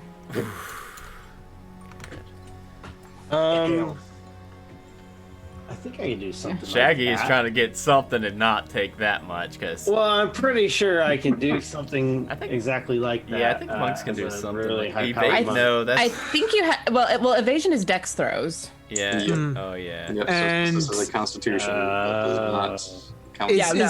Is it a projectile? Do you have deflect missile? It is not. So I just take the full 36? Yeah, it sounds like that, Shaggy. All right. What's that? Nat 20. Not losing my damn glasses. Oh Thank man. you for remembering. They're Your frozen glasses- to your face your now. glasses seem Oh, frozen that to would be your face. awful. Your glasses they're are fogged stuck. up and glued slightly to your face with the cold. I was already shivering in fear. Now I'm just like, I'm like freezing cold. And then she's going to just drift slightly this way. She is floating. She is spectral, but she does kind of float just a little bit that way. And that will end Sarah's turn. Velma, you're up with Daphne on deck. Okay. Shoot, she took away the one thing that I really wanted to do.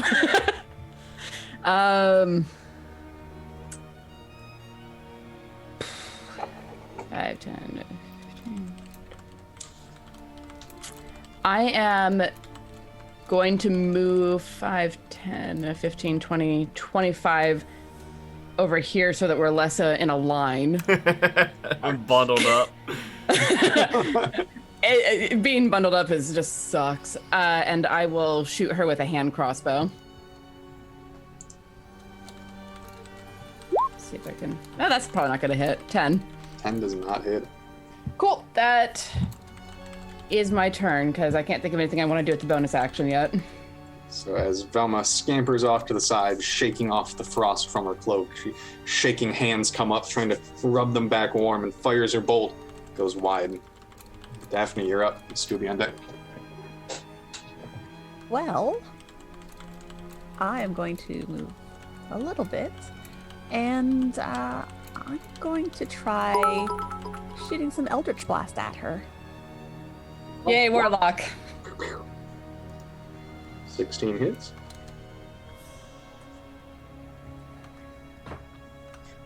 And I'm gonna do, I've got 2 bolts, so I'll just do 2d10.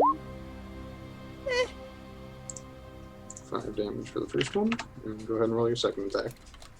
Oh, that was for the 2 of them. You only rolled 1 to hit, though. Oh, right. 2 attacks. Okay. The 10 does not hit. All right. So, don't you have, though, I believe Daphne has Agonizing Blast. Yes. Which That will allows add you to add plus 3. So yes. So the first one will hit with the 1 damage plus 3, so 4 total. 4. Okay. So okay. Is there anything else you'd like to do in your turn? No, I think that's it. Then Skoobi, you are up with Shaggy on deck. Okay, so I saw my best bud get hit pretty hard with that cone of cold. I'm gonna run up to I think right here will be good. And I'm going to cast Mass Cure Wounds to help everybody out. So I can choose up to 6 creatures within 30-foot radius sphere centered. Yep, that's everybody. 3d8 plus my mod. Let me just roll that. 13 plus my mod is plus 6. Wow. So 19 points of healing to everybody. Cool, thank you. I just let out. Thank you. Yeah, yelp of wow. That got me back up to.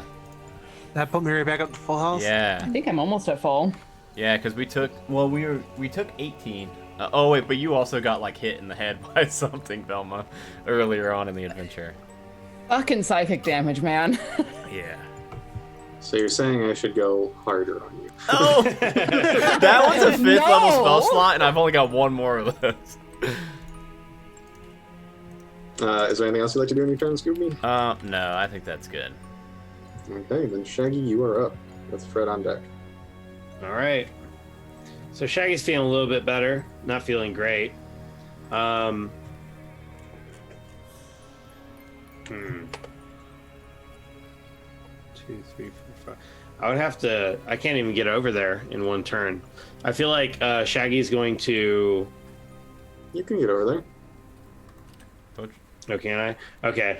Shaggy's going to run over there, and I am going to make an unarmed strike. Go for it. Make your attack. 7.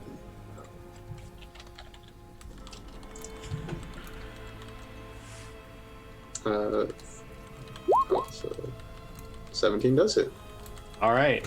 So he's going to, just start swinging his arms, and I'm still shaking, so I'm still using Coward's Quiver, which means I get an extra 1d4 force damage added. Yep. So 1d6 plus 3 is my damage.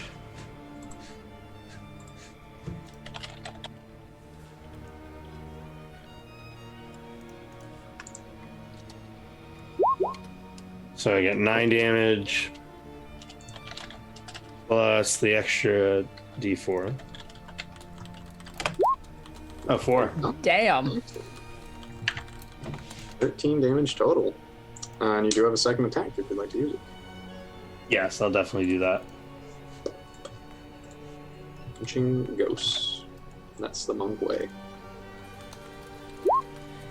And then Damn. that hits. Yeah. Ain't afraid of no ghosts. For some reason it just refreshed on me. I gotta wait for it to load. There we go.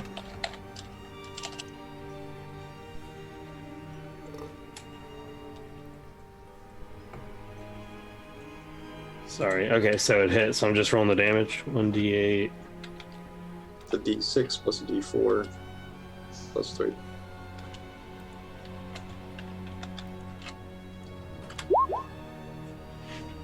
Nine damage. Nice. Okay. So Shaggy runs up and it's hard because it doesn't feel like you're punching anything. Your fists are going into her and you feel your fist cold inside her. You punch and it feels like you're punching the air as your hands grow cold, but you can see where your fists punch her.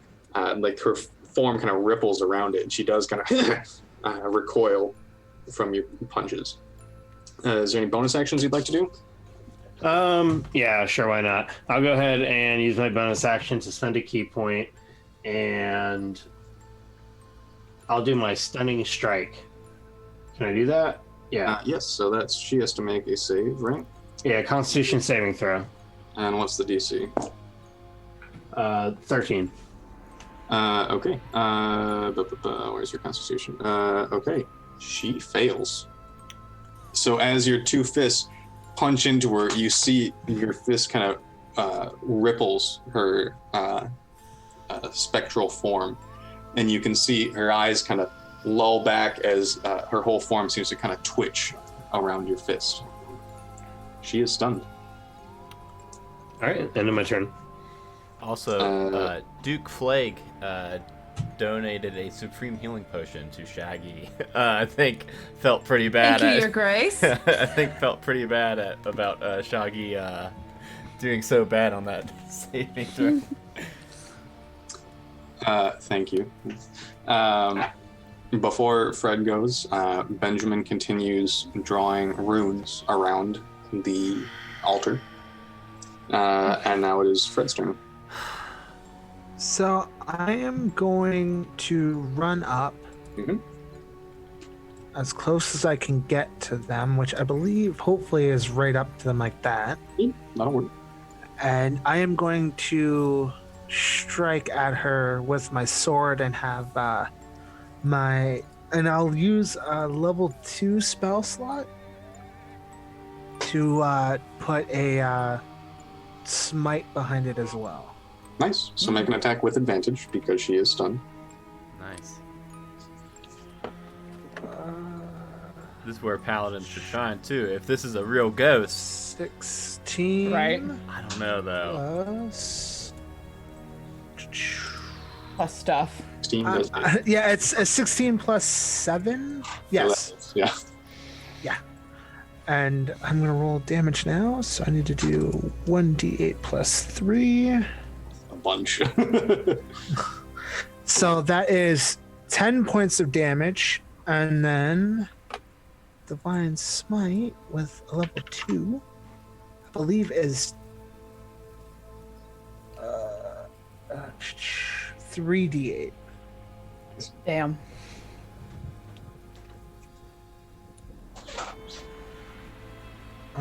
And a total of 13 on top of the original 10, so 23 points of damage. Excellent. Okay. And with that being said, I'm going to use... Why not? We'll do it again. Because it seemed to work last time. So that is an 18 That hits. with the sword. And then I'm going to add the smite as well. Now, The same. You can only do that once per turn. I think so, because I think it counts as a spell. Yeah. But you could sword again. Yeah, you can hit with the sword, but I believe Divine Smite, you can only cast the one spell per turn. Starting at level or second level, when you hit a creature with a melee weapon attack, you expand one spell slot to deal radiant damage. It says nothing about a right. Yeah, it doesn't limit. say anything. Oh, why not? Go ahead.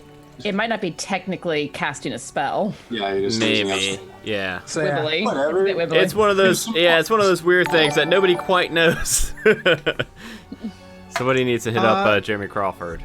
Yeah, I was gonna say someone should tweet at Crawford. I guarantee somebody's tweeted about that. Oh, probably. 21 points of damage on top of that. Bloody hell! How much of that? Sword and so it would be. One would be. Let's go with a 1d. Okay, so I will just re-roll that, just be safe. So I'll re-roll 1. So that would be 5 points of regular damage, 16 on top of that for radiant from the sword. Nice. Beautiful hits.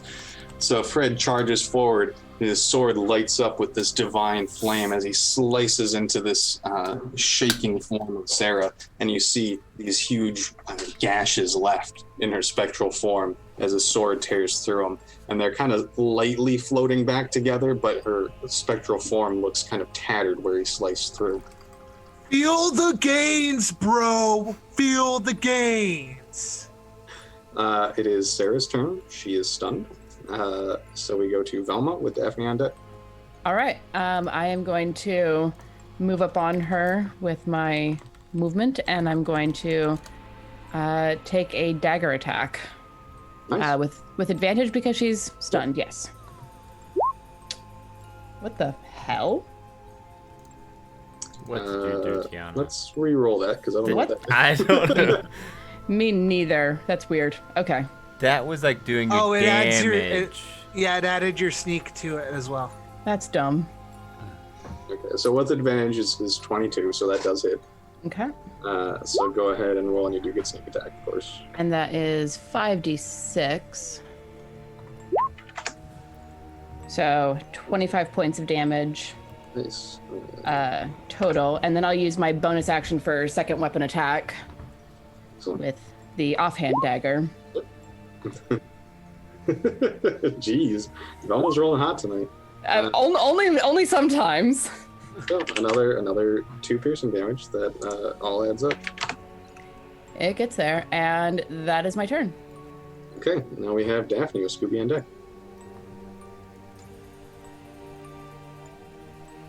Daphne is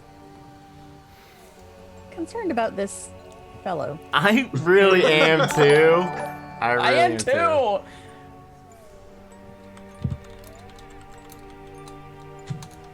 I'm going to move right up next to him.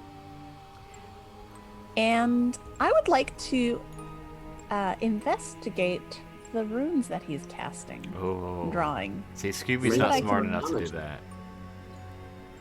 I am. I just forgot because I wanted to go stab. Stab. Rogue's gonna rogue. I mean... Pokey, is that... Oh, is that your Arcana check, 21? Oh, wait, let me double check the modifier on that. Awesome. Yes, 21. Okay. With a 21, it's definitely advanced magic that he is doing here.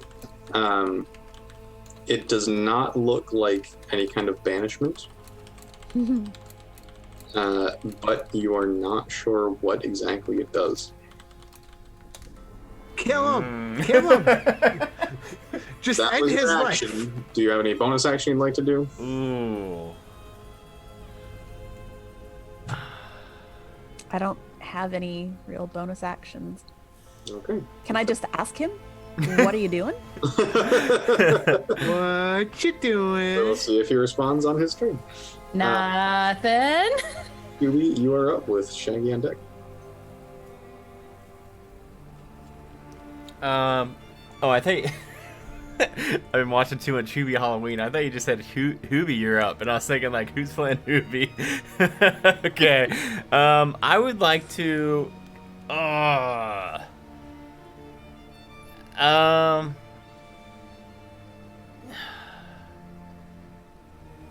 God, I really don't want to get close to I think I'm gonna again try to help out my buddy and cast Heroism on Shaggy. I just had it pulled up, but I had to Google it again. So Heroism, Jeremy, I will. I would have to move up to him. Can I make it to him? Probably. 1, 2. Yeah. Yeah. I'll move up like right there.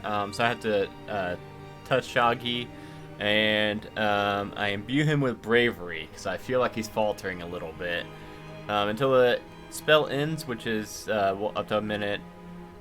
Shaggy will be immune to frighten and gains temp HP, 7 temp HP at the start of each of Shaggy's turns. Nice. Loses how much each turn? 7 each turn. They don't stack, so like it's just like if you're like losing it. Okay. You lose it when the spell is over. It's good enough for me. Okay. Then, do you have any bonus actions, Skoobi? No. I'll wait there. Okay. Then we'll go to Shaggy with Fright on deck. All right. Shaggy's gonna go for another unarmed strike. 9. 9 will miss. Not great. Gonna spend my bonus action to do a Fury of Blows. Wait. Don't you have advantage because she's still stunned? Or did that end at the top of your turn? Thank you for the reminder. Yes, you may roll again. 10. Oh, I tried. I tried. It helps. Bonus action, Fury of Blows. 23. That one will hit. Bonus attack, 16. That one also hits. Okay, so then... And you technically get one more attack in there if you want to just roll all your attacks. Yeah, while Shaggy's rolling all that, I did do some internet sleuthing and found out that Jeremy Crawford actually agreed that there is no limit on Divine Smite. You can, as many times as you can attack, Paladins can do that, so it's different than a spell slot. I never knew that. Again, all it does is it takes a spell slot to do more damage. Yeah. That's all it is. I always assumed it was like casting a spell, but... Okay, so Shaggy does hit with 3 of his 4 attacks. So as Cera continues to twitch and shake around this, and you still feel just that coldness around your fingers as you punch into her spectral form, but you do seem to be doing damage to her. And don't forget, at the start of your turn, you did get that extra temp HP from Skoobi. Do you have any movement, Shaggy? No, I think he's gonna stay there, especially with all his friends right next to him. Okay. At the end of your turn, Cera is no longer stunned. And at initiative count 20, Benjamin continues his marking. And Daphne, you watch him do a few more quick chalk lines, and his runes begin to glow.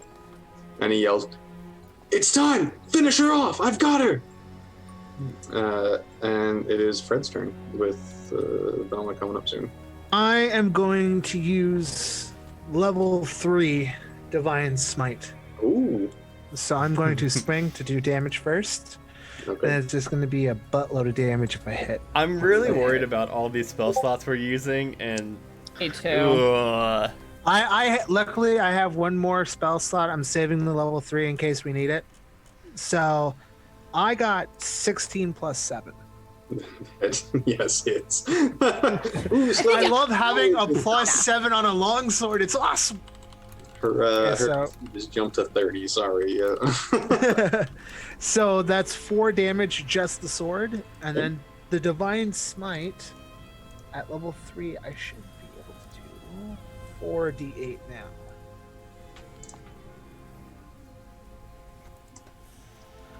A whopping total of 26 points of damage. That's nice. Okay. Would you like to use your second attack? Yeah, I'm going to do a second attack. I'm going to just attack with the sword this time, regular. Actually, no. I'm going to throw, because it's working out so well, I'm going to use one of my level 1 slots to do Divine Smite. How many do you have? 4 level 1 slots? I have 4 level 1 slots. I have 1 more level 2, and I have 1 level 3. Okay, cool. Okay. Okay. Cool. Make sure. There's no way this can go wrong. Well, it can go wrong, and it did because I rolled a 1 plus my 7, so 8 I believe does not hit. 8 does not hit, but the nice thing about Divine Smite is you choose to activate it after you hit, so you don't. Yeah, so I'm not going to use it. So yeah. No smiting happened. Yes, but so Fred once again lights up his blade and carves this massive chunk right out of Cera's spectral form, and you see parts of her are starting to dissipate off. And as you swing again, where you previously carved right into her, now goes right through nothing. And you can see that her form is torn up by your sword blades, just ragged. Bro, you're not feeling the gains, bro. The gains! But it is her turn. With Velma on deck. And she hisses out, "You dare!" And she raises her hand, and you see the ground around all of you. We grouped up again. Darken. Yeah, we both. But everybody make a Constitution saving throw. Don't forget to get the plus or the bonus as well, because they are. I guess that's one thing that's Within good 10 about feet of you, yeah. grouping up on a But Daphne paladin. gets +2 to this. Yay, 7. Oh, Yeah. sorry, 8. Oh yeah, mine's gonna be good, I believe. Constitution, right? Yep. I'll have a 23. So, 22. That's a success. Failure for Shaggy and for Daphne. So,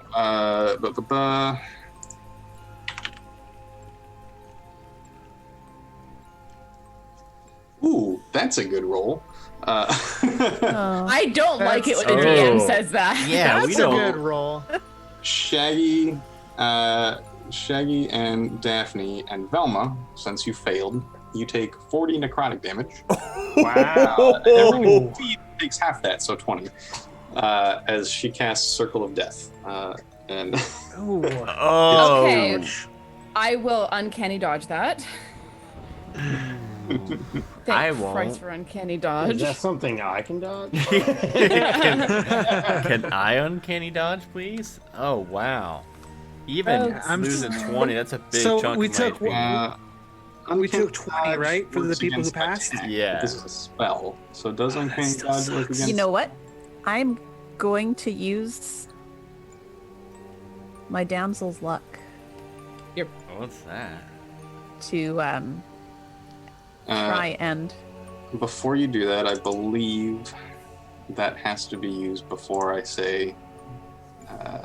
Does it? Okay. I like finding out you can about do so every- after seeing the initial roll, but before. But any before the roll effects. Okay. Yeah. So unfortunately. Gotcha. I like finding out about everybody's Scooby-Doo character, like and what they can do. Like when The Shaggy problem- started That's the problem vibrating. with having it on a different page. The problem is that mine revolves around the prep beforehand, because I can summon a trap, or I can do a trap, but it takes 10 minutes to do the ritual for it. Oh, we'll get a trap in here somewhere. Well, we're gonna do it, but I need that time of that 10 minutes. So that ends Sarah's turn. The big old pile of damage. That makes it Velma's turn with Daphne on deck. Okay, well, Christ for uncanny dodge. I'm gonna come in and attack, because, boy, that's all I got right now. Yeah, maybe we should kill this thing real hard. You know. Why don't we go hard on Sarah? Jeez. Yes. I'm here to play. I'm here to win. 18 to hit. 18 hits. 6 plus my sneak attack damage. 30 points of damage. Whoa. Nice. And then I will use my bonus action to... Well, actually, no. I'm going to bonus action disengage with my cunning action. 5, 10, 15... Get away 20. from us. Spread out. Disperse. And I'm actually gonna run over here and see because Daphne looks very concerned, and I want to see what's making her so concerned. Yeah. Daphne, it is your turn. Will Skoobi on deck? I am going to step away from our good friend Ben there, and I'm actually going to hold my Eldritch Blast. Okay. For what? And be ready to release it on Ben if bad things happen when she dies. Okay. Then we go to Skoobi with Shaggy on deck. What would you like to do?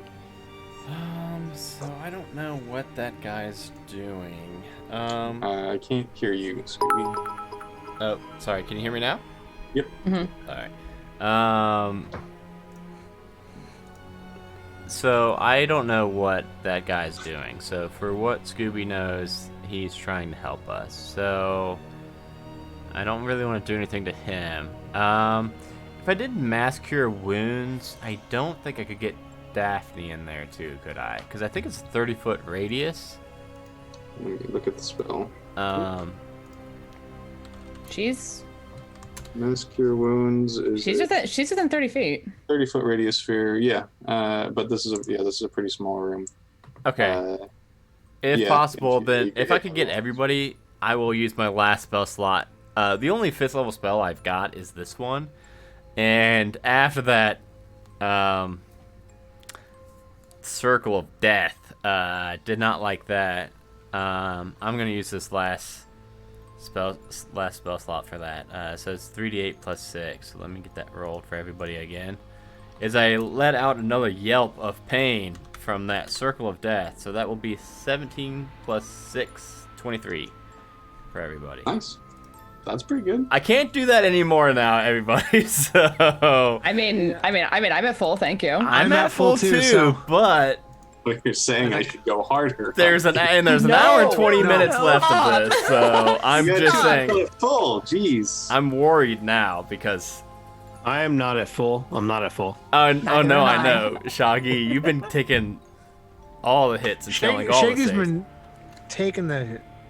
All the shits. I'm gonna just back up just a little bit to right there, just to kind of disperse a little bit more. Then we have Shaggy with Fred on deck. Yeah. Shaggy is just going to try it again. So I'm just going to make an unarmed strike. Go for it.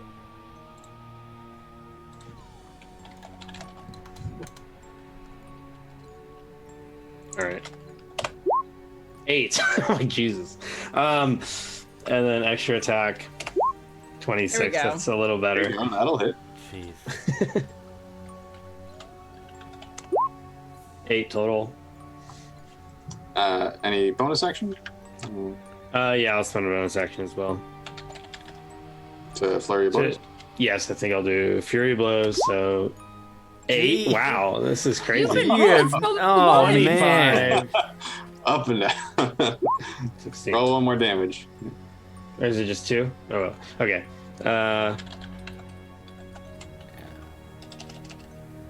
Also, Duke is really trying to keep us alive tonight. Duke has given Velma a healing potion this time. Thank you, Your Grace. Thank you, Duke. Yes, thank you. Duke wants to see us. You, Chad, make it hard. Duke wants to see us make it to part 3 of A Night of Fright. You know, I'd love to see the part 3.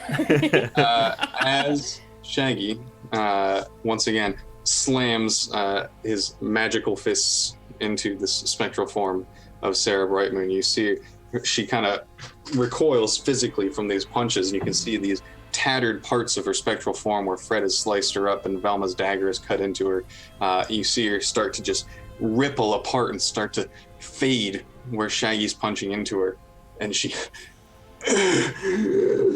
looks confused, like she never thought that this could happen. The corpse on the altar begins to rapidly decompose and fall apart, drifting into dust, but the spirit is pulled towards Benjamin. Yeah. Benjamin begins to laugh. His eyes begin to glow. You fools! You've played directly into my hands. Now I, the only living descendant of Cera Brightmoon, have all her power and more.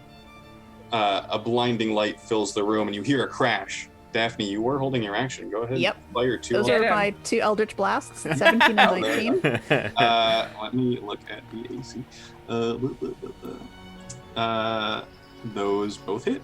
So go ahead and roll. So Benjamin is definitely a different person than Benny, right? There's a lot of Bens and Bennies in this game. That's what I was just making sure. I think it's really funny. And there's that Ben and Jerry's we passed. Oh, yeah. Plus 3 to each of these. So you have plus 6 to this total. So 9 plus 6 is 15 total. Okay. So as you're all briefly blinded, as Benjamin, as this burst of light happens, and as your vision kind of spottily returns, you see a hole in the ceiling where moonlight is now streaming in. And you can see Benjamin flying overhead. You see him above the town laughing and firing lightning down as you hear panic screams come from the town.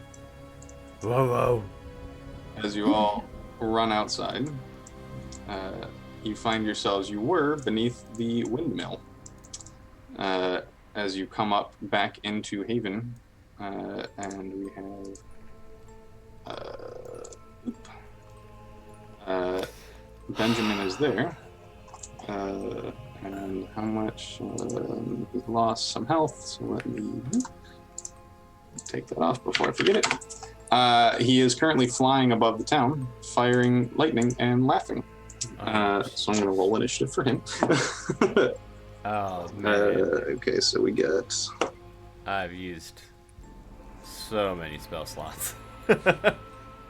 So, keeping the initiative order from before, Fred, you are up with Velma on deck. Fastball special! He is currently flying. He's 30 feet in the air. And the distances are slightly approximate on this map. But he's about 30 feet away and about 30 feet in the air. I'm going to get as close as I can, and I'm going to throw my net. Okay, so you can get below him. Trap him! What's the range on your net? 5 to 15 feet. Okay, so you have to throw it at disadvantage. Okay. Well, technically, your disadvantage range is 15 feet, so he is out of your net range. You can get up on like a roof or something, though. Yeah, is there anything I can try and climb up? Not immediately nearby. The closest thing is whatever this building is over here, and that's another like. This is why it sucks, or not having cool attack spells or anything I can use for range. Fastball special. Chuck me at him. Be patient. No. Screw it. Let's do it. I'm gonna throw Velma. Velma is not with you. She's currently back by the windmill. I'm gonna run back and grab her, and I'm gonna chuck her. Yeah, I'll say you didn't run at him because he was too high for your net. So instead of using your movement, go ahead and make a strength check. Oh, this is perfect because I think I have some kind. I don't think I'm proficient with this. Velma, I assume this is willing since you keep changing. Oh yeah.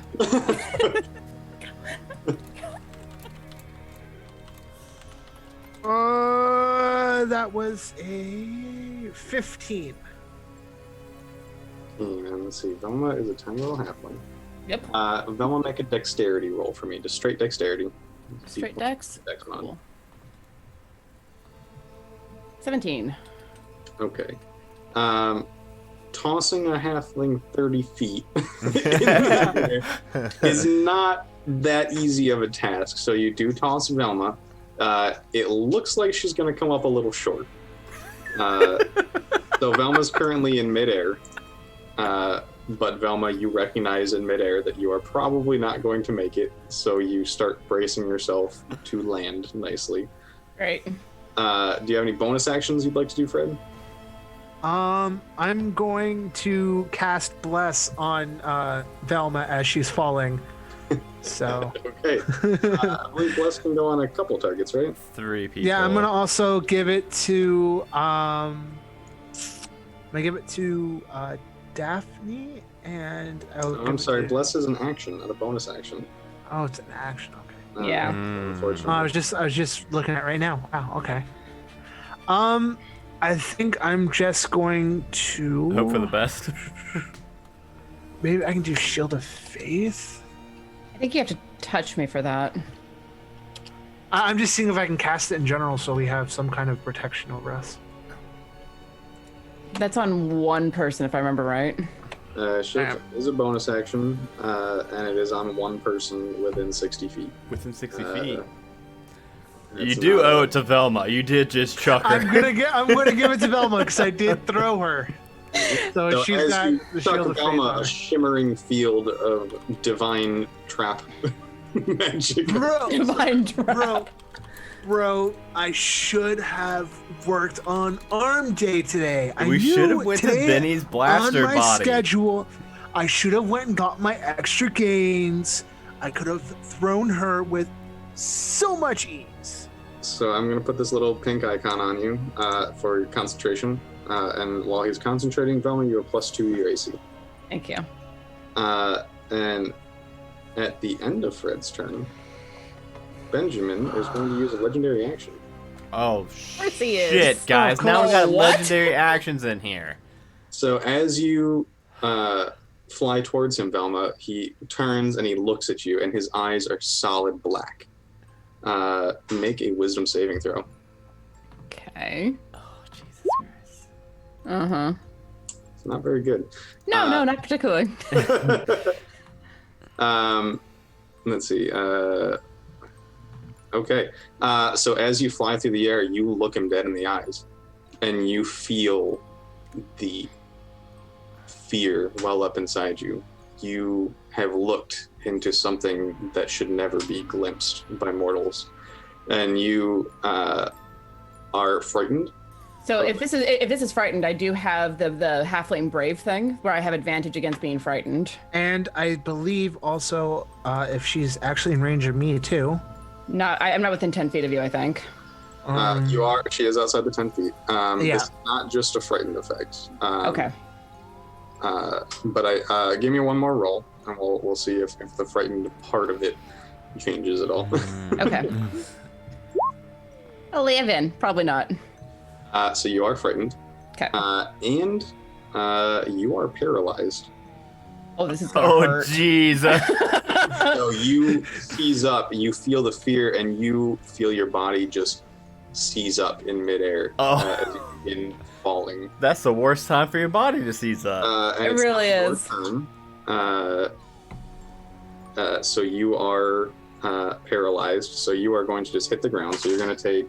It's not going to be tremendous, but you will take 10 bludgeoning damage. Okay.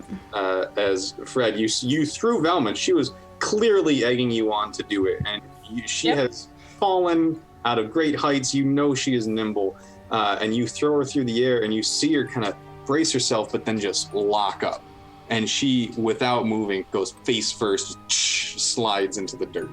Bro, brace for impact! Brace for impact! So you are presently paralyzed, Velma. Okay. So we're gonna go to Daphne.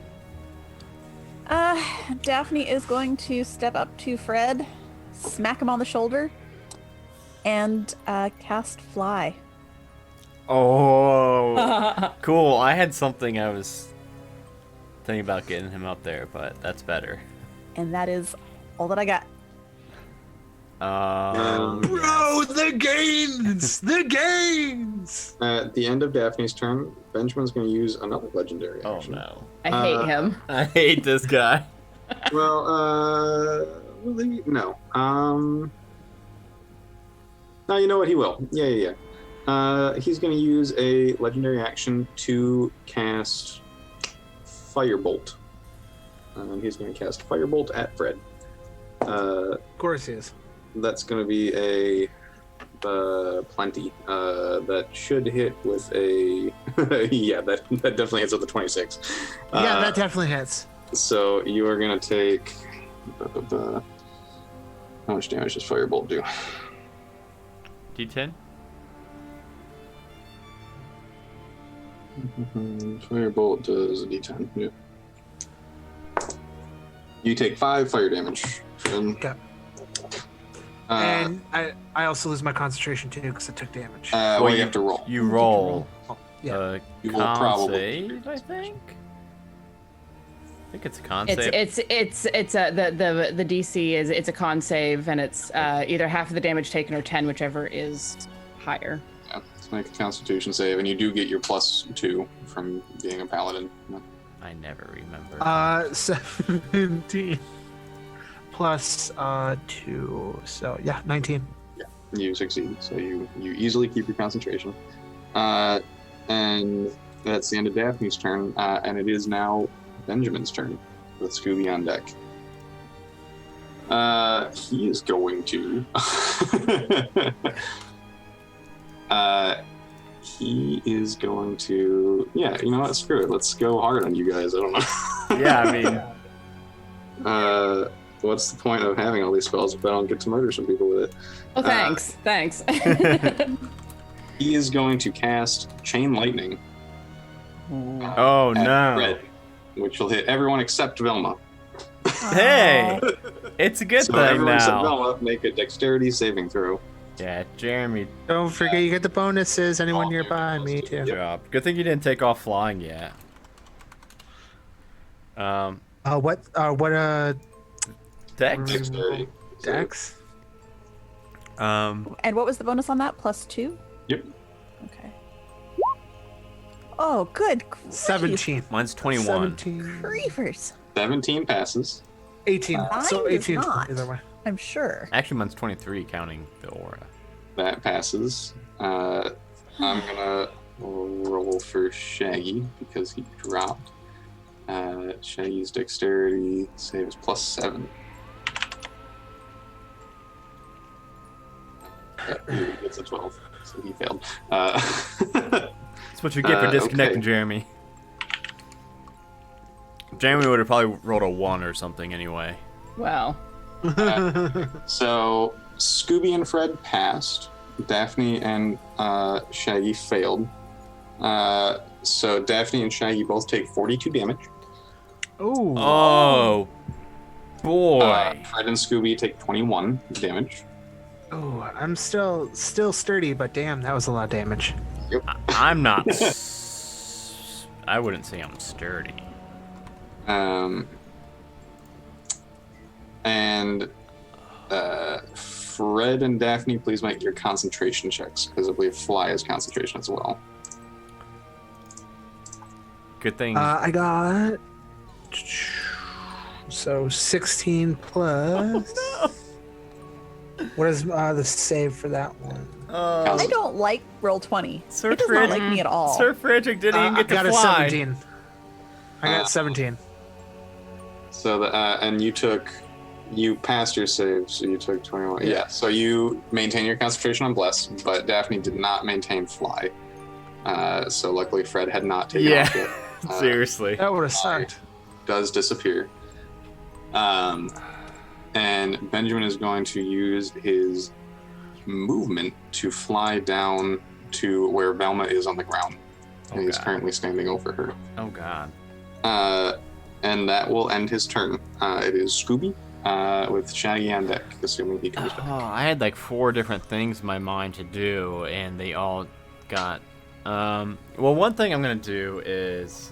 I really wish Shaggy was here, because my body just starts to exude the smell of these delicious burritos. Everybody within 30 feet of me. So it doesn't say that this take... Oh, wait, it does say as an action. Okay, that's fine. As an action, you begin to exude the scent of a nice home-cooked meal. This time it's going to be burritos. For 10 minutes, all allied creatures... Here comes Jeremy now. Oh, I accidentally denied him getting it. Sorry, Jeremy. How dare! I don't want to play with you anymore. You lost your chance. That's what you get for dropping out, damn it. All right. Come back to us. I exude a smell of freshly cooked burritos. For 10 minutes, all allied creatures within 30 feet of me that can smell me gain resistance to poison damage, an advantage on Constitution checks and saving throws, which will help for concentration. Which it would have been cool if I would have went first, but once I use this feature, I can't use it again until a long rest. So I didn't realize that was an action. I don't think I really have bonus. Oh, wait, you know what? I do. I'm going to inspire through Bard. Stirring War. It's my bonus action. I am going to grant inspiration, which is a D10 at my level, to... I mean, I feel like I always have to do Shaggy. That's Scooby's best bud. That's fun. So, yes. Shaggy will get a D10 of inspiration. And let me fix everybody's cameras real quick. That will be all for me. Hey, Jeremy, welcome back. Now that you're back, what you missed is I rolled a saving throw for you against Chain Lightning. Okay. So you took 42 damage. Oh, I'm dead. Actually, now that I'm talking about it, that one is a dex save. So I believe you as a monk... Evasion. Yep, with your evasion, you only take half damage. So okay. 21 lightning damage. I have 1 HP remaining. Is that counting the 7 temp HP every... It is not. It is not. I have 8 HP remaining. Yes, it is now your turn. So you have 8 HP and a D10 inspiration die. Okay. Currently, Benjamin has flown down. Velma was paralyzed. At the end of Benjamin's turn, Velma, you are no longer paralyzed, but you are prone on the ground. Cool. So currently, Benjamin is standing over Velma menacingly. Shaggy, you've got that potion. What would you like to do, potion. Shaggy, with Fred on deck? How close am I to this enemy? I'm pretty far, right? You're about 40 feet, but you've got crazy monk legs, so you have 50 feet of Skinny, shaggy legs. Jeremy, do not forget about that potion that Duke Yeah, gave that's what you. I was thinking. Yeah, I'm about to use that potion for sure. Is it a bonus action to take potions? Yes, it is. It's bonus action to take, but action to feed to someone else. All right, I'll drink the potion. What kind of potion is it? Just a regular? Oh no, it's a good boy. It is a good boy. It's a supreme healing potion. Supreme, Jesus. So how much is that? What do I roll? It's quite a bit. It's like 10d10 plus 20 or something. Do I remember that right? 8d4. 10d4 plus 20. Wow. Really? 8d4 plus 8. Oh, that for a superior healing potion. 8d4 plus 8. So that's some good health right there, though. 25 health. Nice. That Nice. did the effect of chain lightning. So up to 34. Almost about halfway to my full health. And then I guess I will move. I guess I'll move over there. I'll run over there and then use my attack. I'll use my action to attack. Go for it. Punch him, punch him, punch him. Punch him, punch. Punch. 17 hits. Extra attack. Punch. Still hit. Yeah. Awesome. 2 hits. Go ahead and roll damage. And you still have your Coward's Quiver going. Yes. And I realize I haven't been doing my dexterity bonus to my damage, so that's not great. So 12 and 10. Okay, so nice. Anything else you'd like to do this turn? Nope, that's it. At the end of your turn, he's going to use 2 legendary actions. And you see he looks over at you as you come in and start punching him. And you see this black energy in his eyes kind of pulses out, and he gets like that sort of anime like hair starts flying up, and this burst of dark energy radiates out from him, and it goes over all of you. You're all within range. So you all take 2 damage, necrotic damage. Oh, and man. Something else happens that maybe you'll find out about. I hate that sentence. Fred, you're up with Velma on deck. So, Fred's gonna rush him, just full-blown bum rush him. I'm going to stab at him with my longsword, and I'm going to also use ensnaring strike. Nice. Oh, good. Just keep him from flying away. Yeah. Gotta pull my spells here. Because so many of us are melee based, and him being way up there is just fucky. So yeah, I got a +3, so I just gotta double check.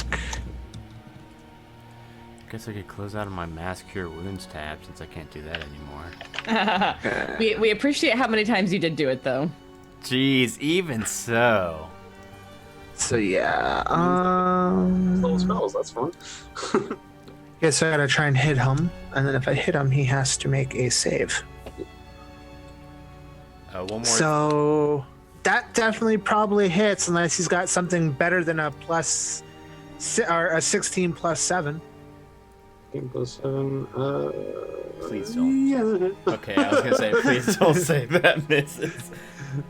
That would suck. So yeah, he'll take 1d8 of. Jeremy, so by the what is way, your DC for the strength saving throw? I smell like burritos right now, Jeremy. So Shaggy has advantage on con saves, immune to poison, I think. Because you smell like burritos. Because I smell like burritos. he needs to pass a 14. He rolled a 14. He only has a +1, but he got a 13 on the die. So how he does succeed against the ensnaring strike. Dang. With your sword. That would have been really nice. So he's going to take 5 points of damage with the sword. Okay. Also, and then I'm going to swing and use my last level 3 spell slot and hit him with my lovely divine smite.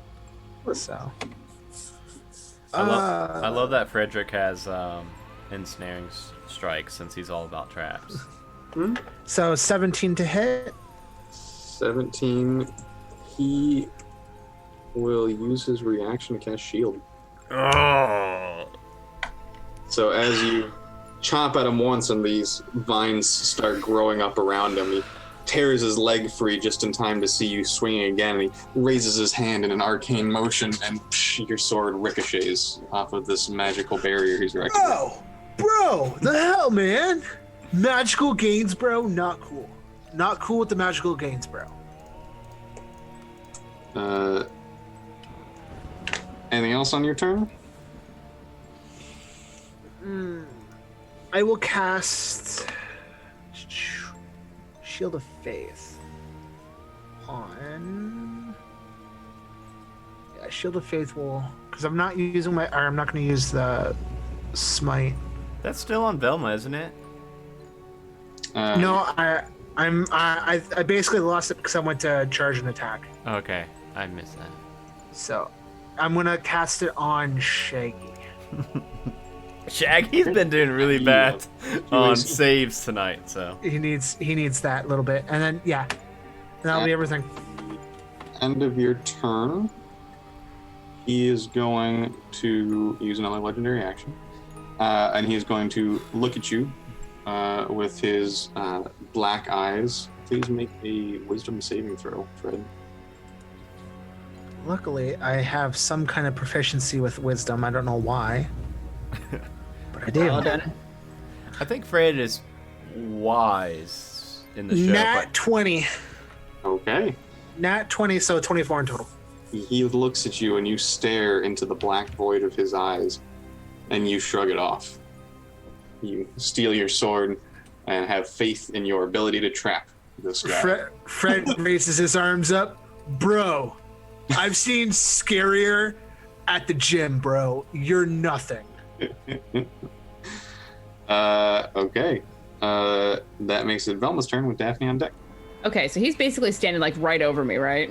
Yep, you are prone. He's right in front of you.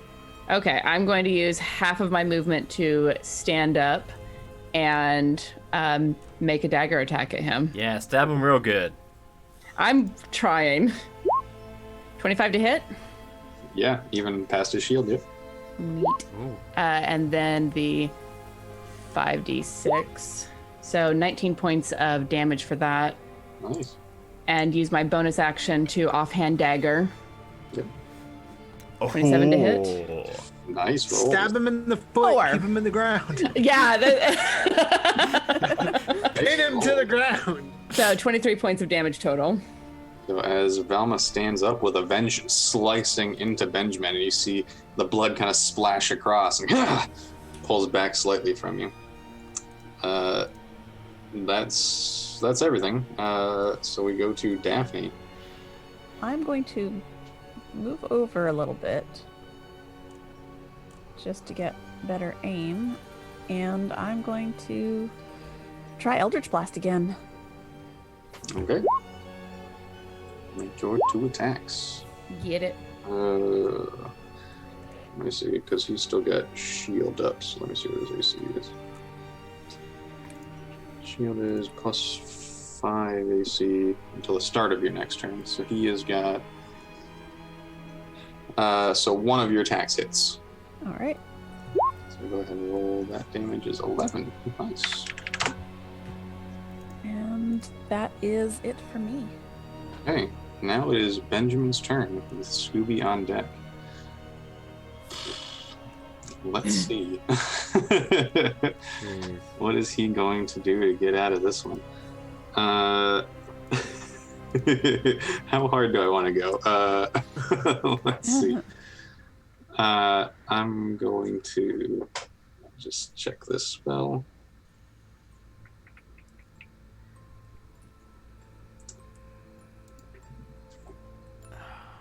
He's going to cast Crown of Madness on, no.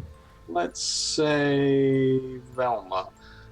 Oh no. Velma, please make a wisdom saving throw. She gets the bonus because she's in range of me too. Yep, you do get +2. Cool. Come on. Come on. Oh, that would have 23. been, that would have been 23. so bad for Velma to get that. Oh man, Crown of Madness is awful. That was almost really cool. It was really cool. I reached up and us. batted away like that Yes, orange glow around my forehead. he again raises his hands towards you, and you see, all of you see this like spectral crown of thorns begin to wreathe around Velma. But she shakes her head, knowing that the power of her friends is too much for Benjamin to overtake. Yeah, dang. That's fine. That's fine. He is also going to...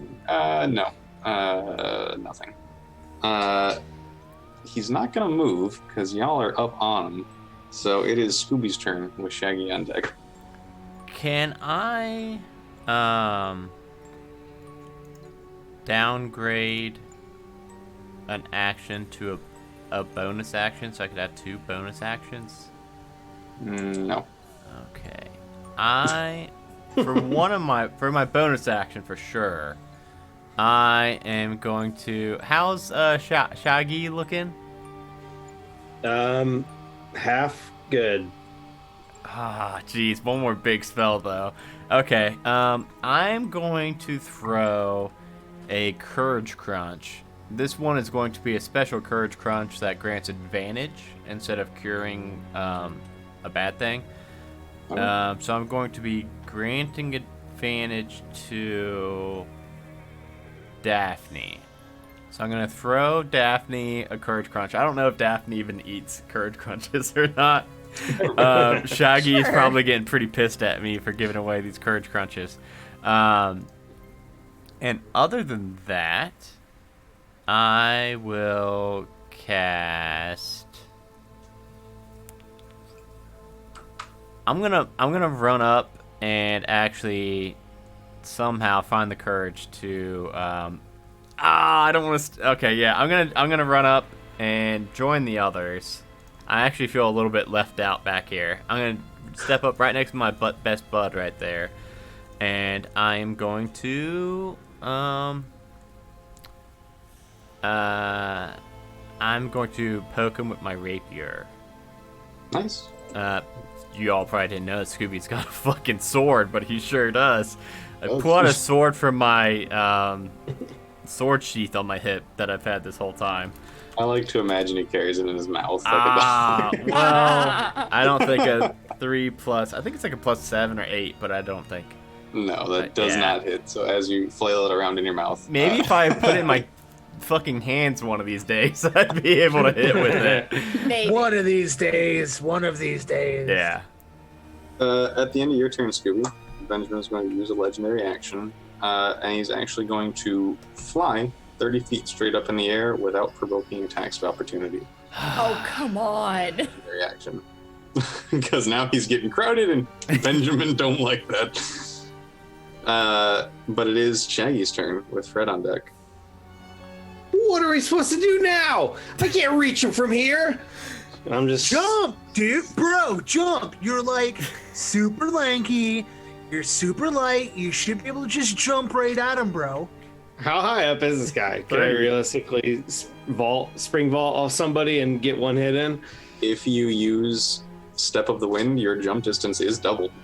Oh, bounce off of Skoobi. Then I'm gonna Step of the Wind. I'm gonna run and jump off Scooby's back, and he's gonna stand up at the last second to give me that extra pop. Excellent.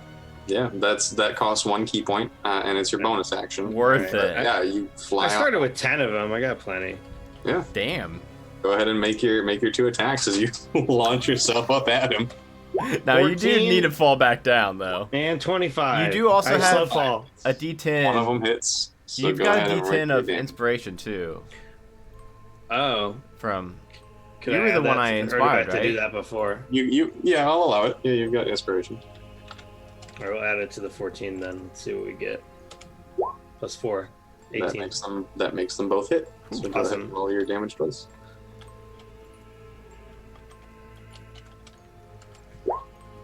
That's terrible. That's not good. Wow. No, that's terrible. So I pop up and hit him for 12. Okay, that's good though. And then I float back down with my parachute 70s pants. 80s, come on, 80s. At the end Whatever. of your turn, Benjamin is going to use 2 legendary actions. And again, you see his eyes glow with this black energy. And again, this big anime shockwave radiates out and hits all of you. You do all take 4 damage. Oh, jeez. And something else that we'll see if it happens. But until then, it is Fred's turn with Velma on deck. Can I cast? Can I do a bonus action as a result of taking damage? Cast Hellish Rebuke. Oh, yes. Reaction. That's a reaction. Nice. It's a reaction. Yeah. Okay. So I would like to do that. That's a Dex 15. He got 14. So then, do your Hellish Rebuke damage. It's 15 damage. Nice. Whoa. Excellent. Wonderful. So we're back to Fred. I promise he's flying right now. I can't really do anything. Yeah, you don't have Step of the Wind. You did a crap load of damage to him, and he does not want to be there. Can't imagine why. Is there... Could I jump? Being all, like, enthusiastic about watching Shaggy do it, Fred use Scoob as a platform to try and jump and hit him well in the air. This is gonna hurt. I'm gonna let you try it. Make an athletics check. I feel or like an acrobatics check. I feel like Scooby and Shaggy probably like practice this to like steal food from like. I'm gonna go with athletics because I get the bonus in athletics. So. Like the rest of the crew always hides food up on top of the wagon. 18 plus 7. That's pretty good. Okay. Are you attempting to hit him with your sword or? I'm gonna try and hit him with my sword, and if it hits, it's gonna be I'm gonna hit him with Divine Smite. If it hits. So you see Shaggy do this, and you. Bro, I can do that too. Exactly. Scooby Fred charges at you. Oh God. And leaps up, and he is so much heavier than Shaggy. Yeah. Shaggy's this skinny little nothing, and Fred is in full armor. He is this massive dude, and you kind of get pushed down by him as he leaps up, I'm gonna say, because you have a longsword, I'll say you can make an attack at disadvantage. So I rolled a 16 for my first, Mm-hmm. and I rolled a 14. Total. So that's attempting to attack him. So 14 plus 7. Oh, there we go. So that'll hit still. Yeah. So yeah, I'm gonna slash at him. So do you regular damage. Just enough in range as you leap up to flail around at his feet, and you do manage to connect with. You know what? I'm gonna actually dual wield it while in the air. So I'm gonna do a 1d10. Sure. 8 points of damage on top of Searing Strike at. Screw it. I'm gonna use my last. I mean, level. Go for it. We're getting. Go for broke. Kind I'm of going beat to up. use Slashing my last. magic damage differently as well. Yeah, I'm going to use my last level 3 spell slot. Nice. To do a grand total of. I gotta read it again. Where the hell is it? Oh, wrong page. That's why. All right, so level 3, I should be able to do.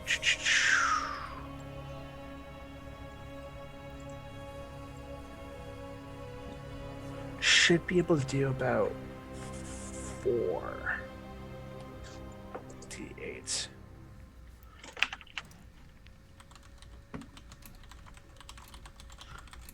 With 24 radiant damage on that one. And how much slashing?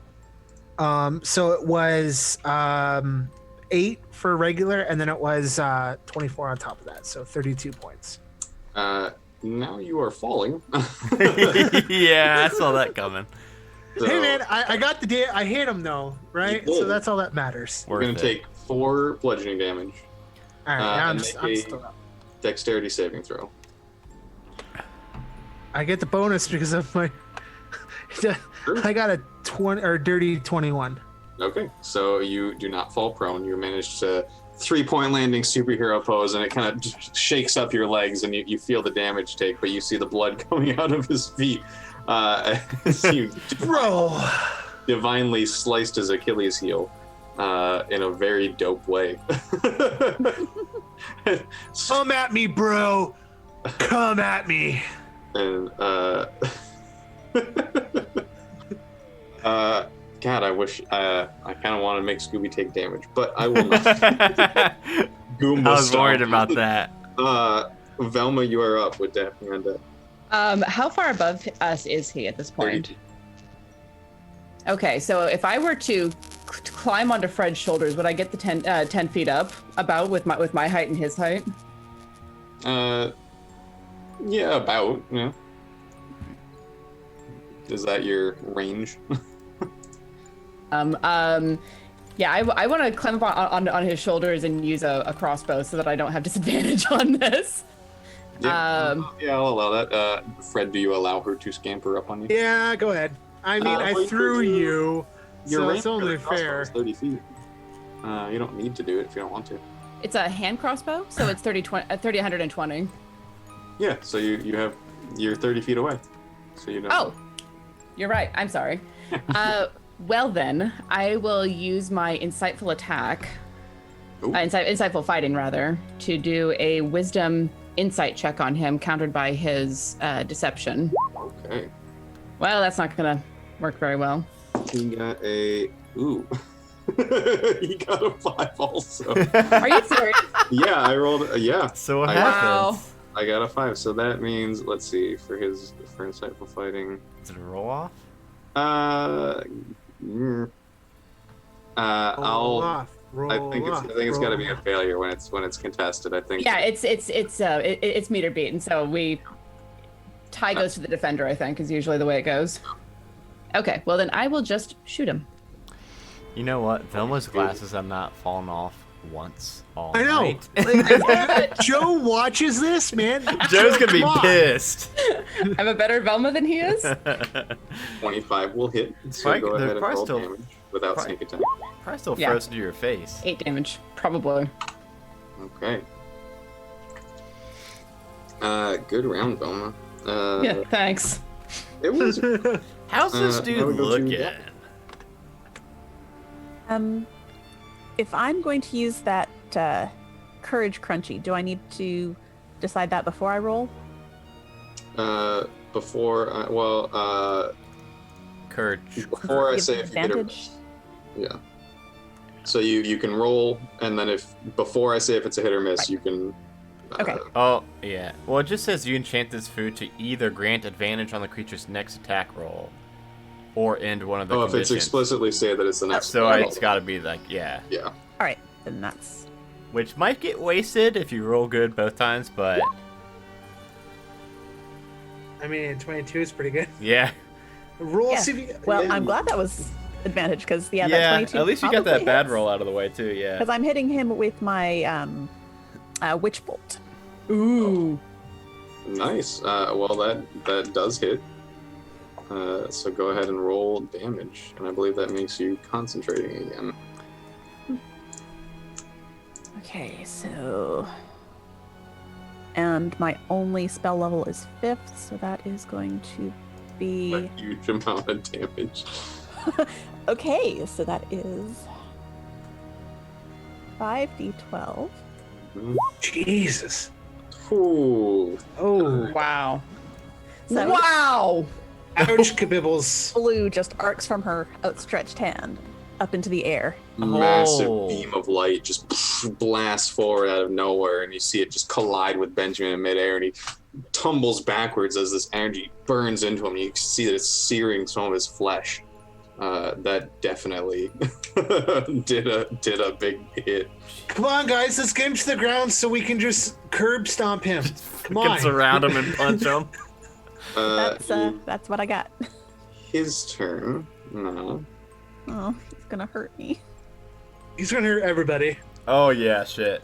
He is gonna hurt you. So he growls in pain, and from his perch, he's gonna fly down to Daphne. And he's going. You see his hand is glowing with this black energy, and he reaches for you. So he's gonna make a melee attack. That is a 14. Does that hit? Shit, that is my AC. Hey. Okay, so then that will do 21 damage. Ooh. And you see. Oh, you're unconscious? Yep. So as he flies down, he grabs Daphne, and this black energy in his hand pulses, and this beam of witch bolt energy fizzles out, and Daphne collapses to the ground as you see some of Benjamin's wounds begin to heal. Oh shit! You jerk! Oh motherfucker! Son of a.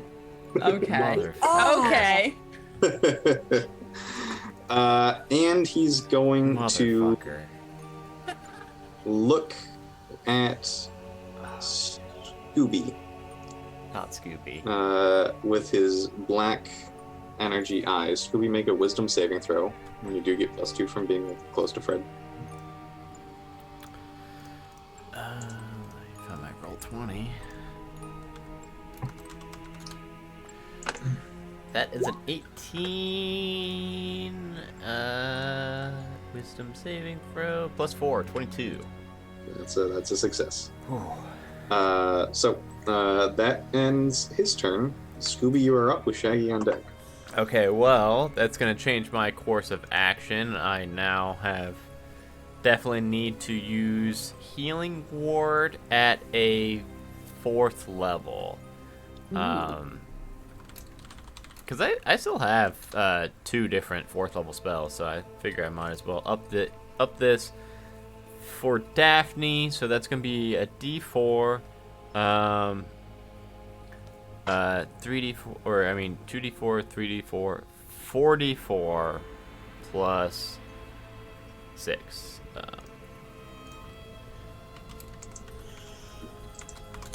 So that's gonna be 12 points of healing, Daphne. Nice. And then, so he's down now, right? Since he is on the ground level. Right? He is floating above it, but he's on the ground level. All right, I'm gonna run and bite him in the foot. or try Good job. to. Go Noel! So that I rolled a 10 plus. My plus for my bite is plus 5, 15. 15 is his AC. Ooh, nice. It doesn't do a ton of damage, but I just like the vision of biting him. Like latch onto his foot. 7 points of damage. I rolled max damage at least. Nice. So Skoobi tosses out a healing word. Daphne, you come to consciousness, prone, as you see Skoobi, your ever-trusty Knoll companion, come charging towards you on all fours, snarling as he tosses his rapier down and bites Benjamin on the bottom of his leg. That healing word, by the way, was woo-doo-doo-doo. Of course it was. Yeah, it's gotta be. At the end of your turn, Skoobi is going to use a legendary action. What's he going to do? He's going to pull his foot out of your mouth, and he's going to snarl, "You flea-ridden thing!" And he's going to cast Infestation on you. Well, now I'm going to be flea. Constitution saving throw. You do not have Fred's bonus anymore. Okay, I rolled a 19. I was going to ask if I've also got that smell of burritos to grant me the advantage, but I guess I don't need it for now. You do, but either way, you succeed. Yeah. That was so nothing happens. And that makes it Fred's turn with Velma on... I'm sorry, Shaggy's turn with Fred on deck. Right, Shaggy close enough they can run over there? Yep. Or do I need to... Okay, I'm going to run over there, and I'm going to punch that guy right in the leg where he bit him. Punch him in the leg! Go for it. Make 2 attacks. Punch him in the leg a bunch. Well, that's... I am not great at just rolling d20s, it seems. So I missed the first one. The 17... He's going to use another shield. Oh, no.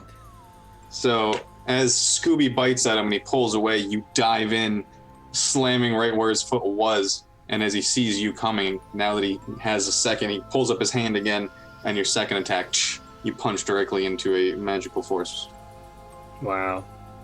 All right. Well, that's it for this turn. You have bonus actions if you'd like to use any of those. Well, okay. I guess I'll use another key point. I don't have very many left at this point. I'm actually running out. But I guess I'll use one to do a Fury of Blows. We all thought that we had so many spells and key points, and then we started getting 13. 13 on this. All right. 17. Oh my goodness. Off his shield. So as he raises his shield, you just pow, pow, pow, pow, pow, slamming with your attacks bouncing off every time, and he cackles at you. Fred, you're up with Velma. Fred's gonna cut through everybody and just rush him and stabs at him with the sword. He's just so angry that this isn't over. He just runs up and just stabs at him. Go for it. Murder eyes. Fred is known for his murder. That is a nat 20 plus 7. Yes. So 27. I'll get past his shield. Yep. And I'm going to hit him with a normal regular D8 first. Mm-hmm. So that is a total of 7 points of damage. Does that doubled with the crit? I have to. Yeah, double with the crit because I get the bonus for being a half orc for savage attack. So that's 14 points of damage. Okay. And then I'm gonna blast him with a level 1. Nice. And the dice from that are doubled as well. So 20 points of damage. Cool. And that's doubled? That's after it's been doubled, yeah. Excellent. Nice hit. And then I'm gonna attack him with a with the sword again. Go for it. That's a 21. Yeah, 21. Yep. That was probably pretty close to the D8. shield on, wasn't it? So 5 points of regular damage. Nice round. So as he cackles as Shaggy punches into his shield, you push past Shaggy and charge forward and slice, and you see the shield like ripple as your sword pierces through it and cuts a gash right across his chest, and he staggers backward with just open bleeding across his chest now. Bro, it is time to say I give up. At the end of your turn, he's going to use another legendary action. And he's going to use... He's going to cast Toll the Dead. In my head, Shaggy's still low, so I'm going to cast it on Shaggy. Shaggy, make a wisdom saving throw. In my head, Shaggy's still low. That's a sentence. Okay. If you're sure. Okay, if you're sure. You really want it to all end right now. Hope there's no part 3. 18. 18, we're good this time. 18 is a success. Yeah, you take no damage from that. Okay, phew. Maybe I will survive for part 3. Velma with Daphne on deck. Okay. How far off the ground is he at this point? Presently, he's floating just above the ground like a douche. Like a fucking good douche. Okay, then I'm going, because I'm going to keep low. His attention is on everyone else right now. So I'm going to come up, keep low, and bonus action hide behind Fred. Nice. To do unseen attacker on him from behind Fred's legs, basically. Make a stealth roll. And he will make his testing roll. 26. Okay, you feel pretty hidden behind Fred's tree chunk legs. All right. 26 to hit. Yeah, that definitely hits. Fantastic.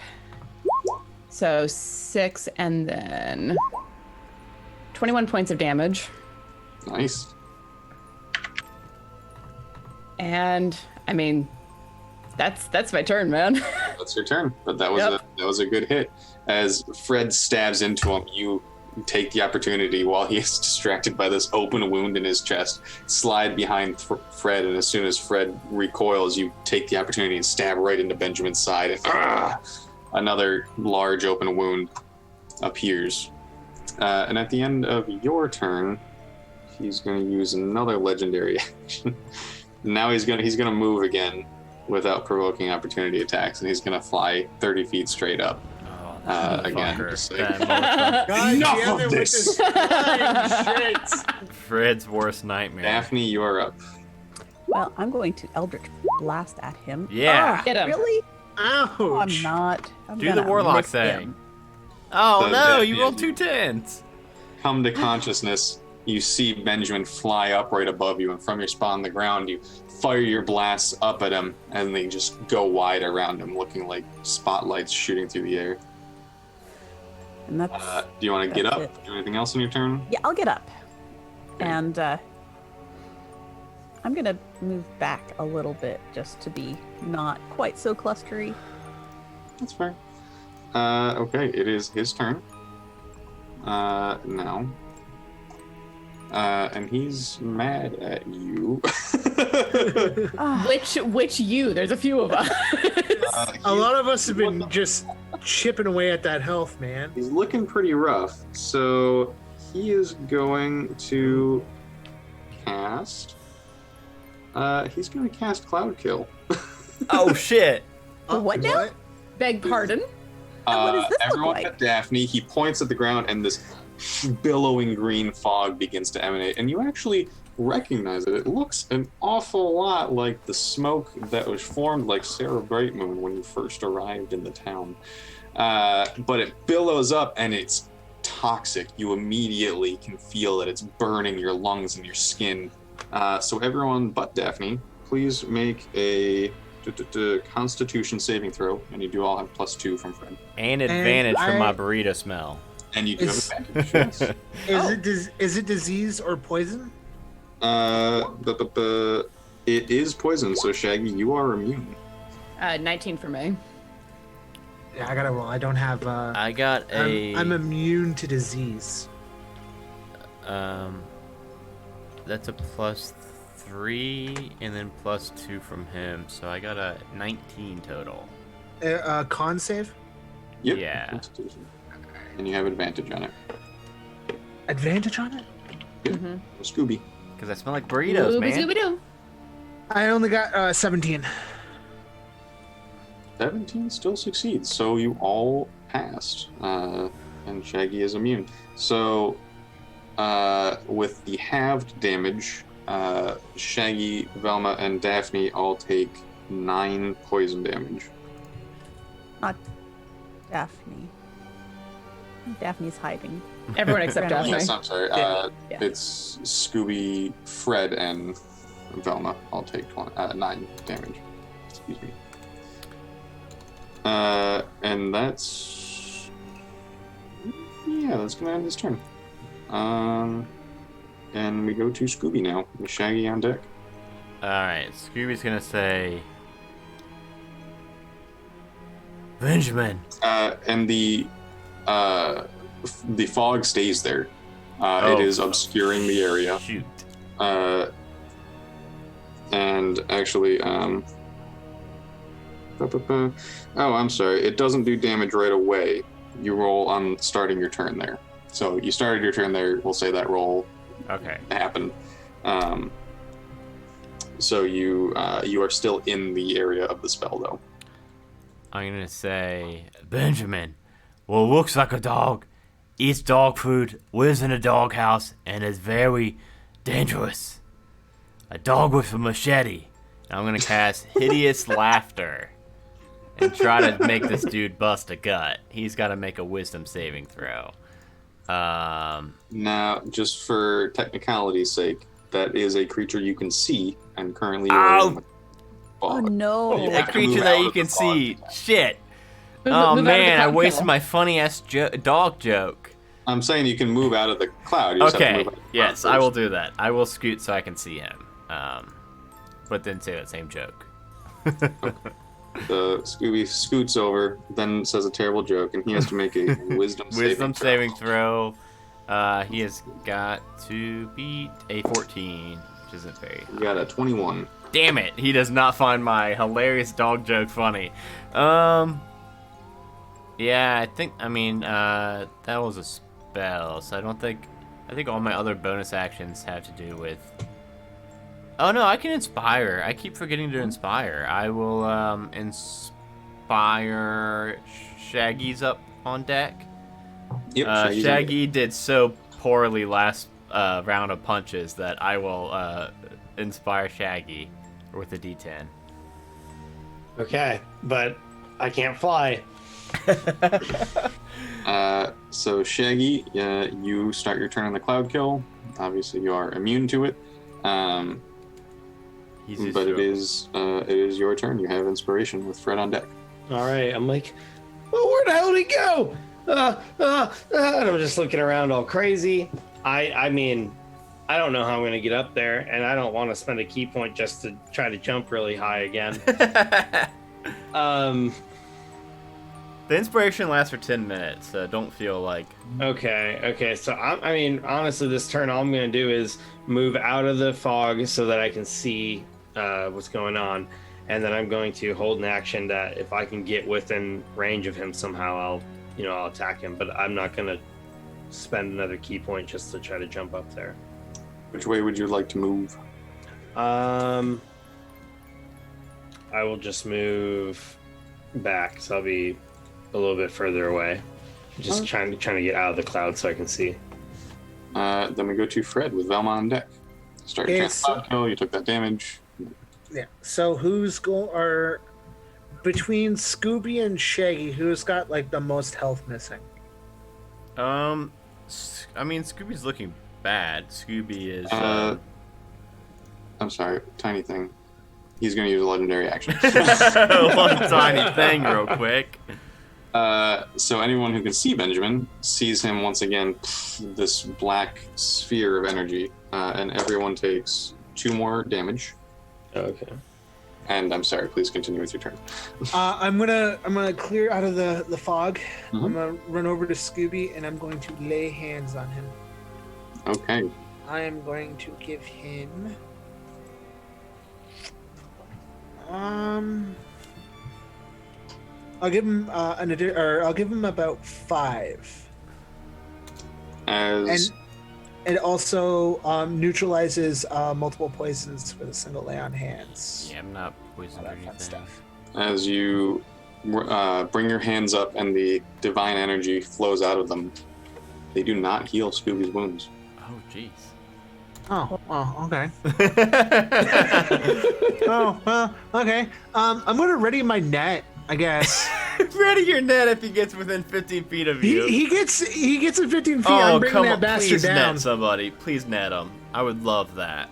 I'm gonna net him, and if I got enough time, I'm gonna actually try and start my vow of ensnarement. Oh, what's that do? That ritual? Yeah, I'm gonna start trying to work on the ritual. So basically, anytime I get a base advantage on, so divine. I'll be honest that the fight's not gonna last 10 minutes. Oh yeah, that's like what is that? 600 rounds of yeah, something like that. 100 rounds of combat. I'm just trying to be useful, so I get the advantage that on net, throwing a net at him. That net will be nice if you're able to get him with it. Are you ready? I'm just gonna ready up my net, and I'm gonna just start. This trap's gonna work, bro. I'm gonna get him in my net. So we go to Velma, take the cloud kill damage, etc. Yes. And Daphne's on deck. I'm gonna get out of the cloud kill as quickly as I can. Fair. Yeah. I mean, I like breathing. It's useful. How far up is he? 30 feet in the air. So with how triangles work, he's technically out of your crossbow range. Well, I mean, I could still attack, but it would be a disadvantage. Yeah. Okay. Screw it. I'll do it. Why not? Get nothing him. else right now. Get him. Hit him right in the head, Velma. I fucking hate this guy. 25 at disadvantage. Whoa. Excellent. That's incredible at disadvantage. Yeah, that'll hit. Wow. 5 piercing. It was a 25 and a 26. That's incredible. Yeah. So you stumble out of the cloud, coughing and clearing your eyes, and you spin around and fire your hand crossbow, and you see it go right into the 360 side of no his arm. scope. Does he have any more legendary actions? No, he doesn't. Please no. Okay. That makes it Daphne's turn. Hi, Well, I'm gonna try my Eldritch Blast again. Oops, that needed to have a +7 to it, so be 11. Go ahead and reroll. Yeah. There we go. Okay. The 21 hits.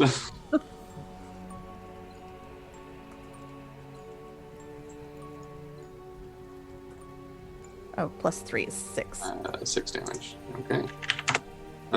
Any other movements or anything on your turn? I'm going to again move a little bit back out of the way. You cowards. Oh. Smart. Strategic, perhaps. Bleeding all over the ground, perhaps. It is That too. Benjamin's turn.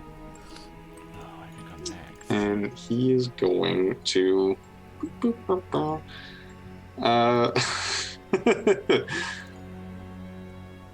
Sheesh. He's going to fly down at Velma. Oh. He uses his movement to get to Velma. And he's going to, again, he's got this glowing black hand and he's reaching towards you. Oh, he's God, going that thing to did so roll. much damage that time. That's only a 13 to hit. Misses. And actually, that's all he can do right now. So that did not go how I hoped it did. You are up, Skoobi, with Shaggy on deck. Alright. I'm kind of sad that he didn't laugh at my last joke, so this time I'm going to say, Benjamin, why aren't dogs good dancers? Because they have 2 left feet. And you got to make another wisdom saving throw. What? Why are dogs good dancers? They got 2 left feet. Technically, yeah. Yeah. You rolled the same 21. Damn it! He does not find my jokes funny. He's got a good wisdom save. This time I will try to inspire somebody that I think has an actual shot of hit. Yeah, I'm gonna inspire Fred because I want Fred to net this motherfucker. Oh God, please. As long as he stays on the ground, I will net him. I know. I think you're coming up before he can fly, maybe. No. At the end of your turn, Benjamin's going to use a legendary action. We had to say something, didn't we? Now he's gonna fly away. No, he's going to cast Firebolt at Shaggy. Oh, so Shaggy. Does my boy. My like human. $1 million. That'll hit. Yeah. There's a lot of things I can do for that, right? I can deflect missile. Not against Firebolt, no. Oh, it's not a weapon attack. Nope, that's a spell. And actually, I did this math wrong before. I don't know anything about monks. You take 20 fire damage, actually, from that. Because that does more than I thought it would. 20 That fire is damage. Brutal fucking. All right, so Well- yeah, that hits me pretty bad. Brutal cantrip. Your turn with Fred on deck. Ah. So is he on the ground though, right? He is presently. He's floating above it slightly, but yes, he's on the ground. Because he's a douchebag. Well, I'm gonna run over to him, and I'm gonna use my key. So now I got 2 left. Just if you're tracking that, I'm going to stunning strike him in the face. Do so it. that he goes nowhere. Well, make your attack You first. got to see if an inspiration, Jeremy. So that he makes no flyaways. No escapes. Oh my God! Another natural 1. Like first attack misses. like you do have a second attack. Come on. 26. There you go. That'll hit. So that'll do damage, and he has to make a con save, right? Yes. Okay, go ahead and roll your damage for that. All right.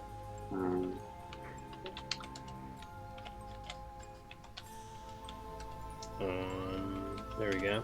8 damage. Okay, and he had a 6 for his con save, so he is stunned. Yes. Slam your fist into his head, and he is dazed. He's gonna be so I go- nettable. No, like you just need to stay right there for like 10 seconds, all right? Just bear with me for a minute. And that's it. Can you fucking chill for just a minute? As I just go. Fred, would you like to do the thing? Do the thing. He just starts running with the net in his hand, and he just drapes it over him. Netted! Can I rip his face off to see what this mask yes, is? He is netted. He's stunned. It's easy for you to throw a net over him. Yes. Oh fuck yes. And with that, I'm going to use my second my second attack, and I'm going to stab him so hard in the face with my sword. It's so You do have funny. advantage. The Dungeons and Dragons spin on Scooby-Doo, because Scooby-Doo right now, they would just unmask this guy, find out he was just using pyrotechnics and smoke machines, but instead we're just gonna fucking kill this guy. Yes, we're going to fucking kill this motherfucker. And then unmask him. Yeah, sure, maybe. So The mind player the whole time. At 21 for the attack. It hits. Roll damage. 1d8 of regulars plus 3, so that's 8 normal damage. I believe I should have one more level 2. No, I think I used more. I think I have. I'm gonna use a level 1 spell slot. Roll your extra damage. So.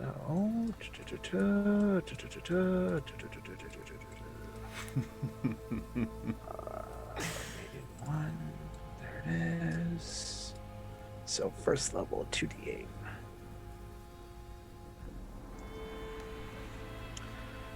Nine points of damage on top of the regular. Okay, so Fred charges forward, throwing his heavy, thick net over Benjamin, and charging forward, and you see the sword lights up with this divine energy, and the net glows with the same divine energy. This is a holy trapping. And Fred charges forward and stabs his sword directly through the net, directly into Benjamin. You hear the wet as the sword buries itself deep, deep in Benjamin. And he looks down at it, and he sees the blood dripping out, and he looks up and he says, "How dare you, meddling..." And a faint wisp of smoke emerges out of his mouth, and you see again, faintly, the face of Cera Brightmoon. And you hear almost a whisper as she says, "Foolish boy, did you think to take my power? Even hundreds of years gone, I am too much for you. If I am to die today, it will be by my own hand." Benjamin chokes harder. You see his skin start to pull taut to his face, and the blood pours out of his open wounds, and his eyes start to bulge as his whole body starts to constrict, and the color fades from his skin. And as the last of his breath and these wisps of smoke fade from his mouth, he collapses to the ground and begins to crumble to dust. I don't feel bad. I guess we don't have to clean up. Fred just drops to the ground in a sitting position. Bro, I used the net. Victory. And then he just passes out. Slowly, the townspeople of Haven begin to reemerge from where they had taken cover, and eventually people realize what has happened, and people start clapping and cheering. Some of them seem wounded, and some buildings are on fire from the lightning Benjamin was shooting around. But they begin to clap and applaud for you. The townsfolk, you free the people who were chained up downstairs. They were kidnapped. They are still alive. And the townsfolk apologize for the fact that they were planning to sacrifice those people to Cera Brightmoon. But technically, according to the town charter, kidnapping people is not illegal. So everything's hunky-dory. They promised to stop doing it. There's not really much point. And they were really only in it for the cool costumes anyway. So they're going to keep all the cool underground stuff because it really adds a fun layer to their boring city council meetings. But they promised to stop kidnapping people. And for everyone's trouble, everyone gets free tickets to next year's Harvest Festival. Fuck that. And the Hexblade Girls kick up a celebratory song and play the night away. Yeah. Everyone enjoys the rest of the Harvest Festival. Yes. We run over to that concert as soon as it kicks off. I completely forgot about that. They look like this. Oh man. Oh, your green screen zoom. Part 3, we come back to deal with Cera again. Congratulations, you have completed A Night of Fright 2.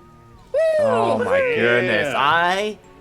Honestly, it was chat really that saved at least, at least my life. Yeah, at least Shaggy. Shaggy. Was saved by chat almost exclusively. So thank you, chat. Steven, we'll kick things off with you this time. We'll let you, where can people find you again, and what are some works? What are some things you're working on now, Steven? Absolutely. Well, obviously, this game just launched today. You can go pick it up on the DM's Guild right now, as well as the original Night of Fright. There will be a bundle of them together as soon as Dungeon Masters Guild lets me do that. It is broken.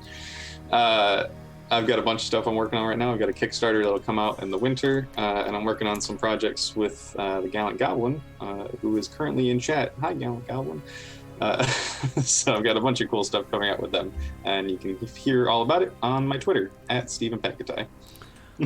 Also, if you missed it, the last full one shot that's out on One Shot Onslaught, we've got the Haunt Part 1 that came out last, and Haunt finale is going to come out this coming Tuesday. But before that, we had Mind Your Head, which was part of the podcast of the Frost Maidens Wizards of the Coast podcast event, and that was Steven's tier 2 to 3 I think it was like a level 10 to 15 or 10 to 14 range. And it was set in the 10 Towns in Icewind Dale. Tons of fun. One of my favorite episodes we've ever recorded, which was good because it was part of that great podcast event. So yeah, definitely go check out Steve's other works. Danny, where can people find you at? You can find me on Twitter and Instagram as Danielle Lenoir. And you can find me next up on Tuesday here on the Majestic Goose Network doing the That's Pretty Crafty podcast, or stream rather, with Dragonbait. And we're going to be talking about all things Stranger Things. Oh, I didn't know that. Oh, I'm excited. Yeah. I love me some Stranger Things. Hey, Mitch. Konnichiwa, weebs and other people. I am the host of the #BestWorst anime podcast, Talking Anime, where I talk about all things anime. You can find me on my socials for my show, Talkin_Anime and Mitch Loves Anime. I'm back to uploading regularly on YouTube again. Tuesdays, I'm doing an old little joke that I did the one time called Tommy the Smug Pug, where I just take a Snapchat filter of me as a pug and I do a British accent, which is horrible. So that's fun. Gameplay on Fridays. Currently still in the planning process with the wonderful people in charge of AniTube Con. We will be doing an anime themed convention on YouTube. My socials will have updates on that. And Tuesdays on Hollow Infective, me and Jeremy are playing Forged Ambition. I play Shogun, the clueless monk. So. And Tiana, I know we got a lot of places we can find you, including in about 3 minutes from now. Well, no, not tonight. Not tonight. Tonight I'm playing a home game because I occasionally don't play on stream. Oh, Shock, weird. Horror. Weird. I know. Very strange. But if you are looking for spooky action, tomorrow I will be on Quest and Chaos playing Call of Cthulhu at 6 p.m. Pacific time. We are wrapping up Masks of Nyarlathotep, the iconic module. Oh. We are getting really close to finishing. We finally locked the Black Pharaoh away in his own pyramid. And we're hoping to finish the rest of the action and probably die horribly in the process because it's Cthulhu. Also on Quest and Chaos, I play on Dragon of Icespire Peak on Mondays at 7 p.m. Pacific. I play Isolt, a paladin of LaRue. And on Tuesdays, we're also getting ready to start wrapping up Chaos Agents after 2 years of playing these damn characters. We're actually level 10 now, so it's weird to be like, we're getting close to finishing. Also 7 p.m. Pacific time, and then, we'll start up new campaigns because why not? D&D, it never dies. I'm also on Roll for Weird, which is the Monster of the Week podcast with Jeremy and Danny and Adam. And I'm working on my own Delta Green podcast.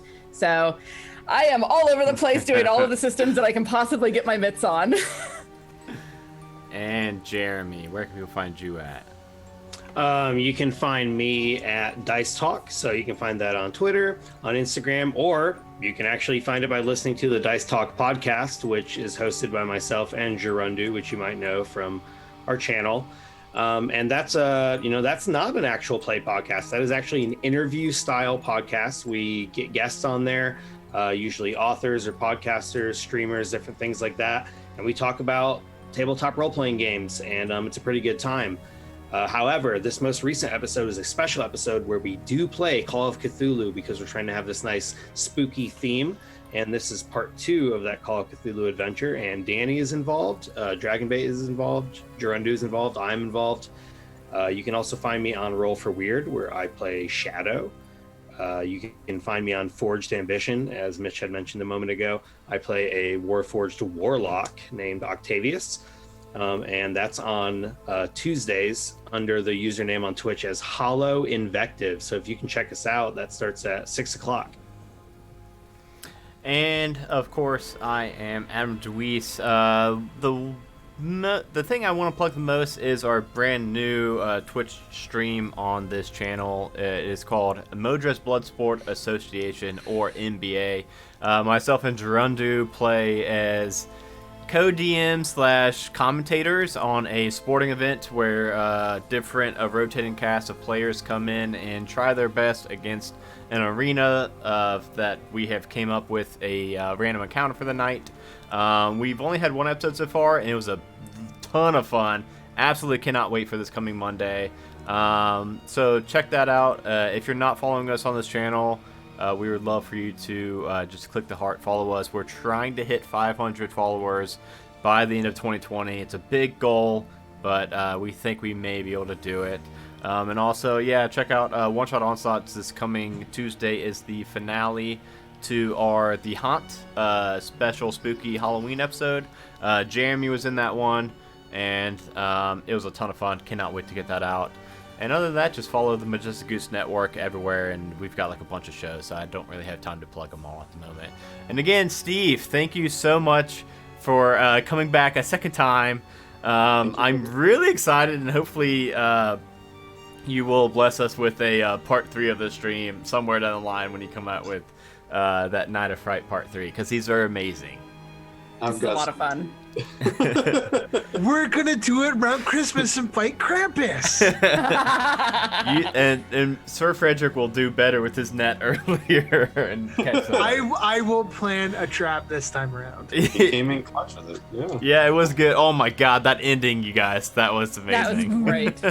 And that was all legitimate math too. I think I got the last shot too on the last stream we did too. You did. Oh. Yeah. All right. Well, Tiana, I know you've got to get going. We're 2 minutes past time. I apologize. So thank you guys all so much for watching. We'll see you all. I think Monday is the next stream. So bye, everybody. Bye. Yeah. Bye.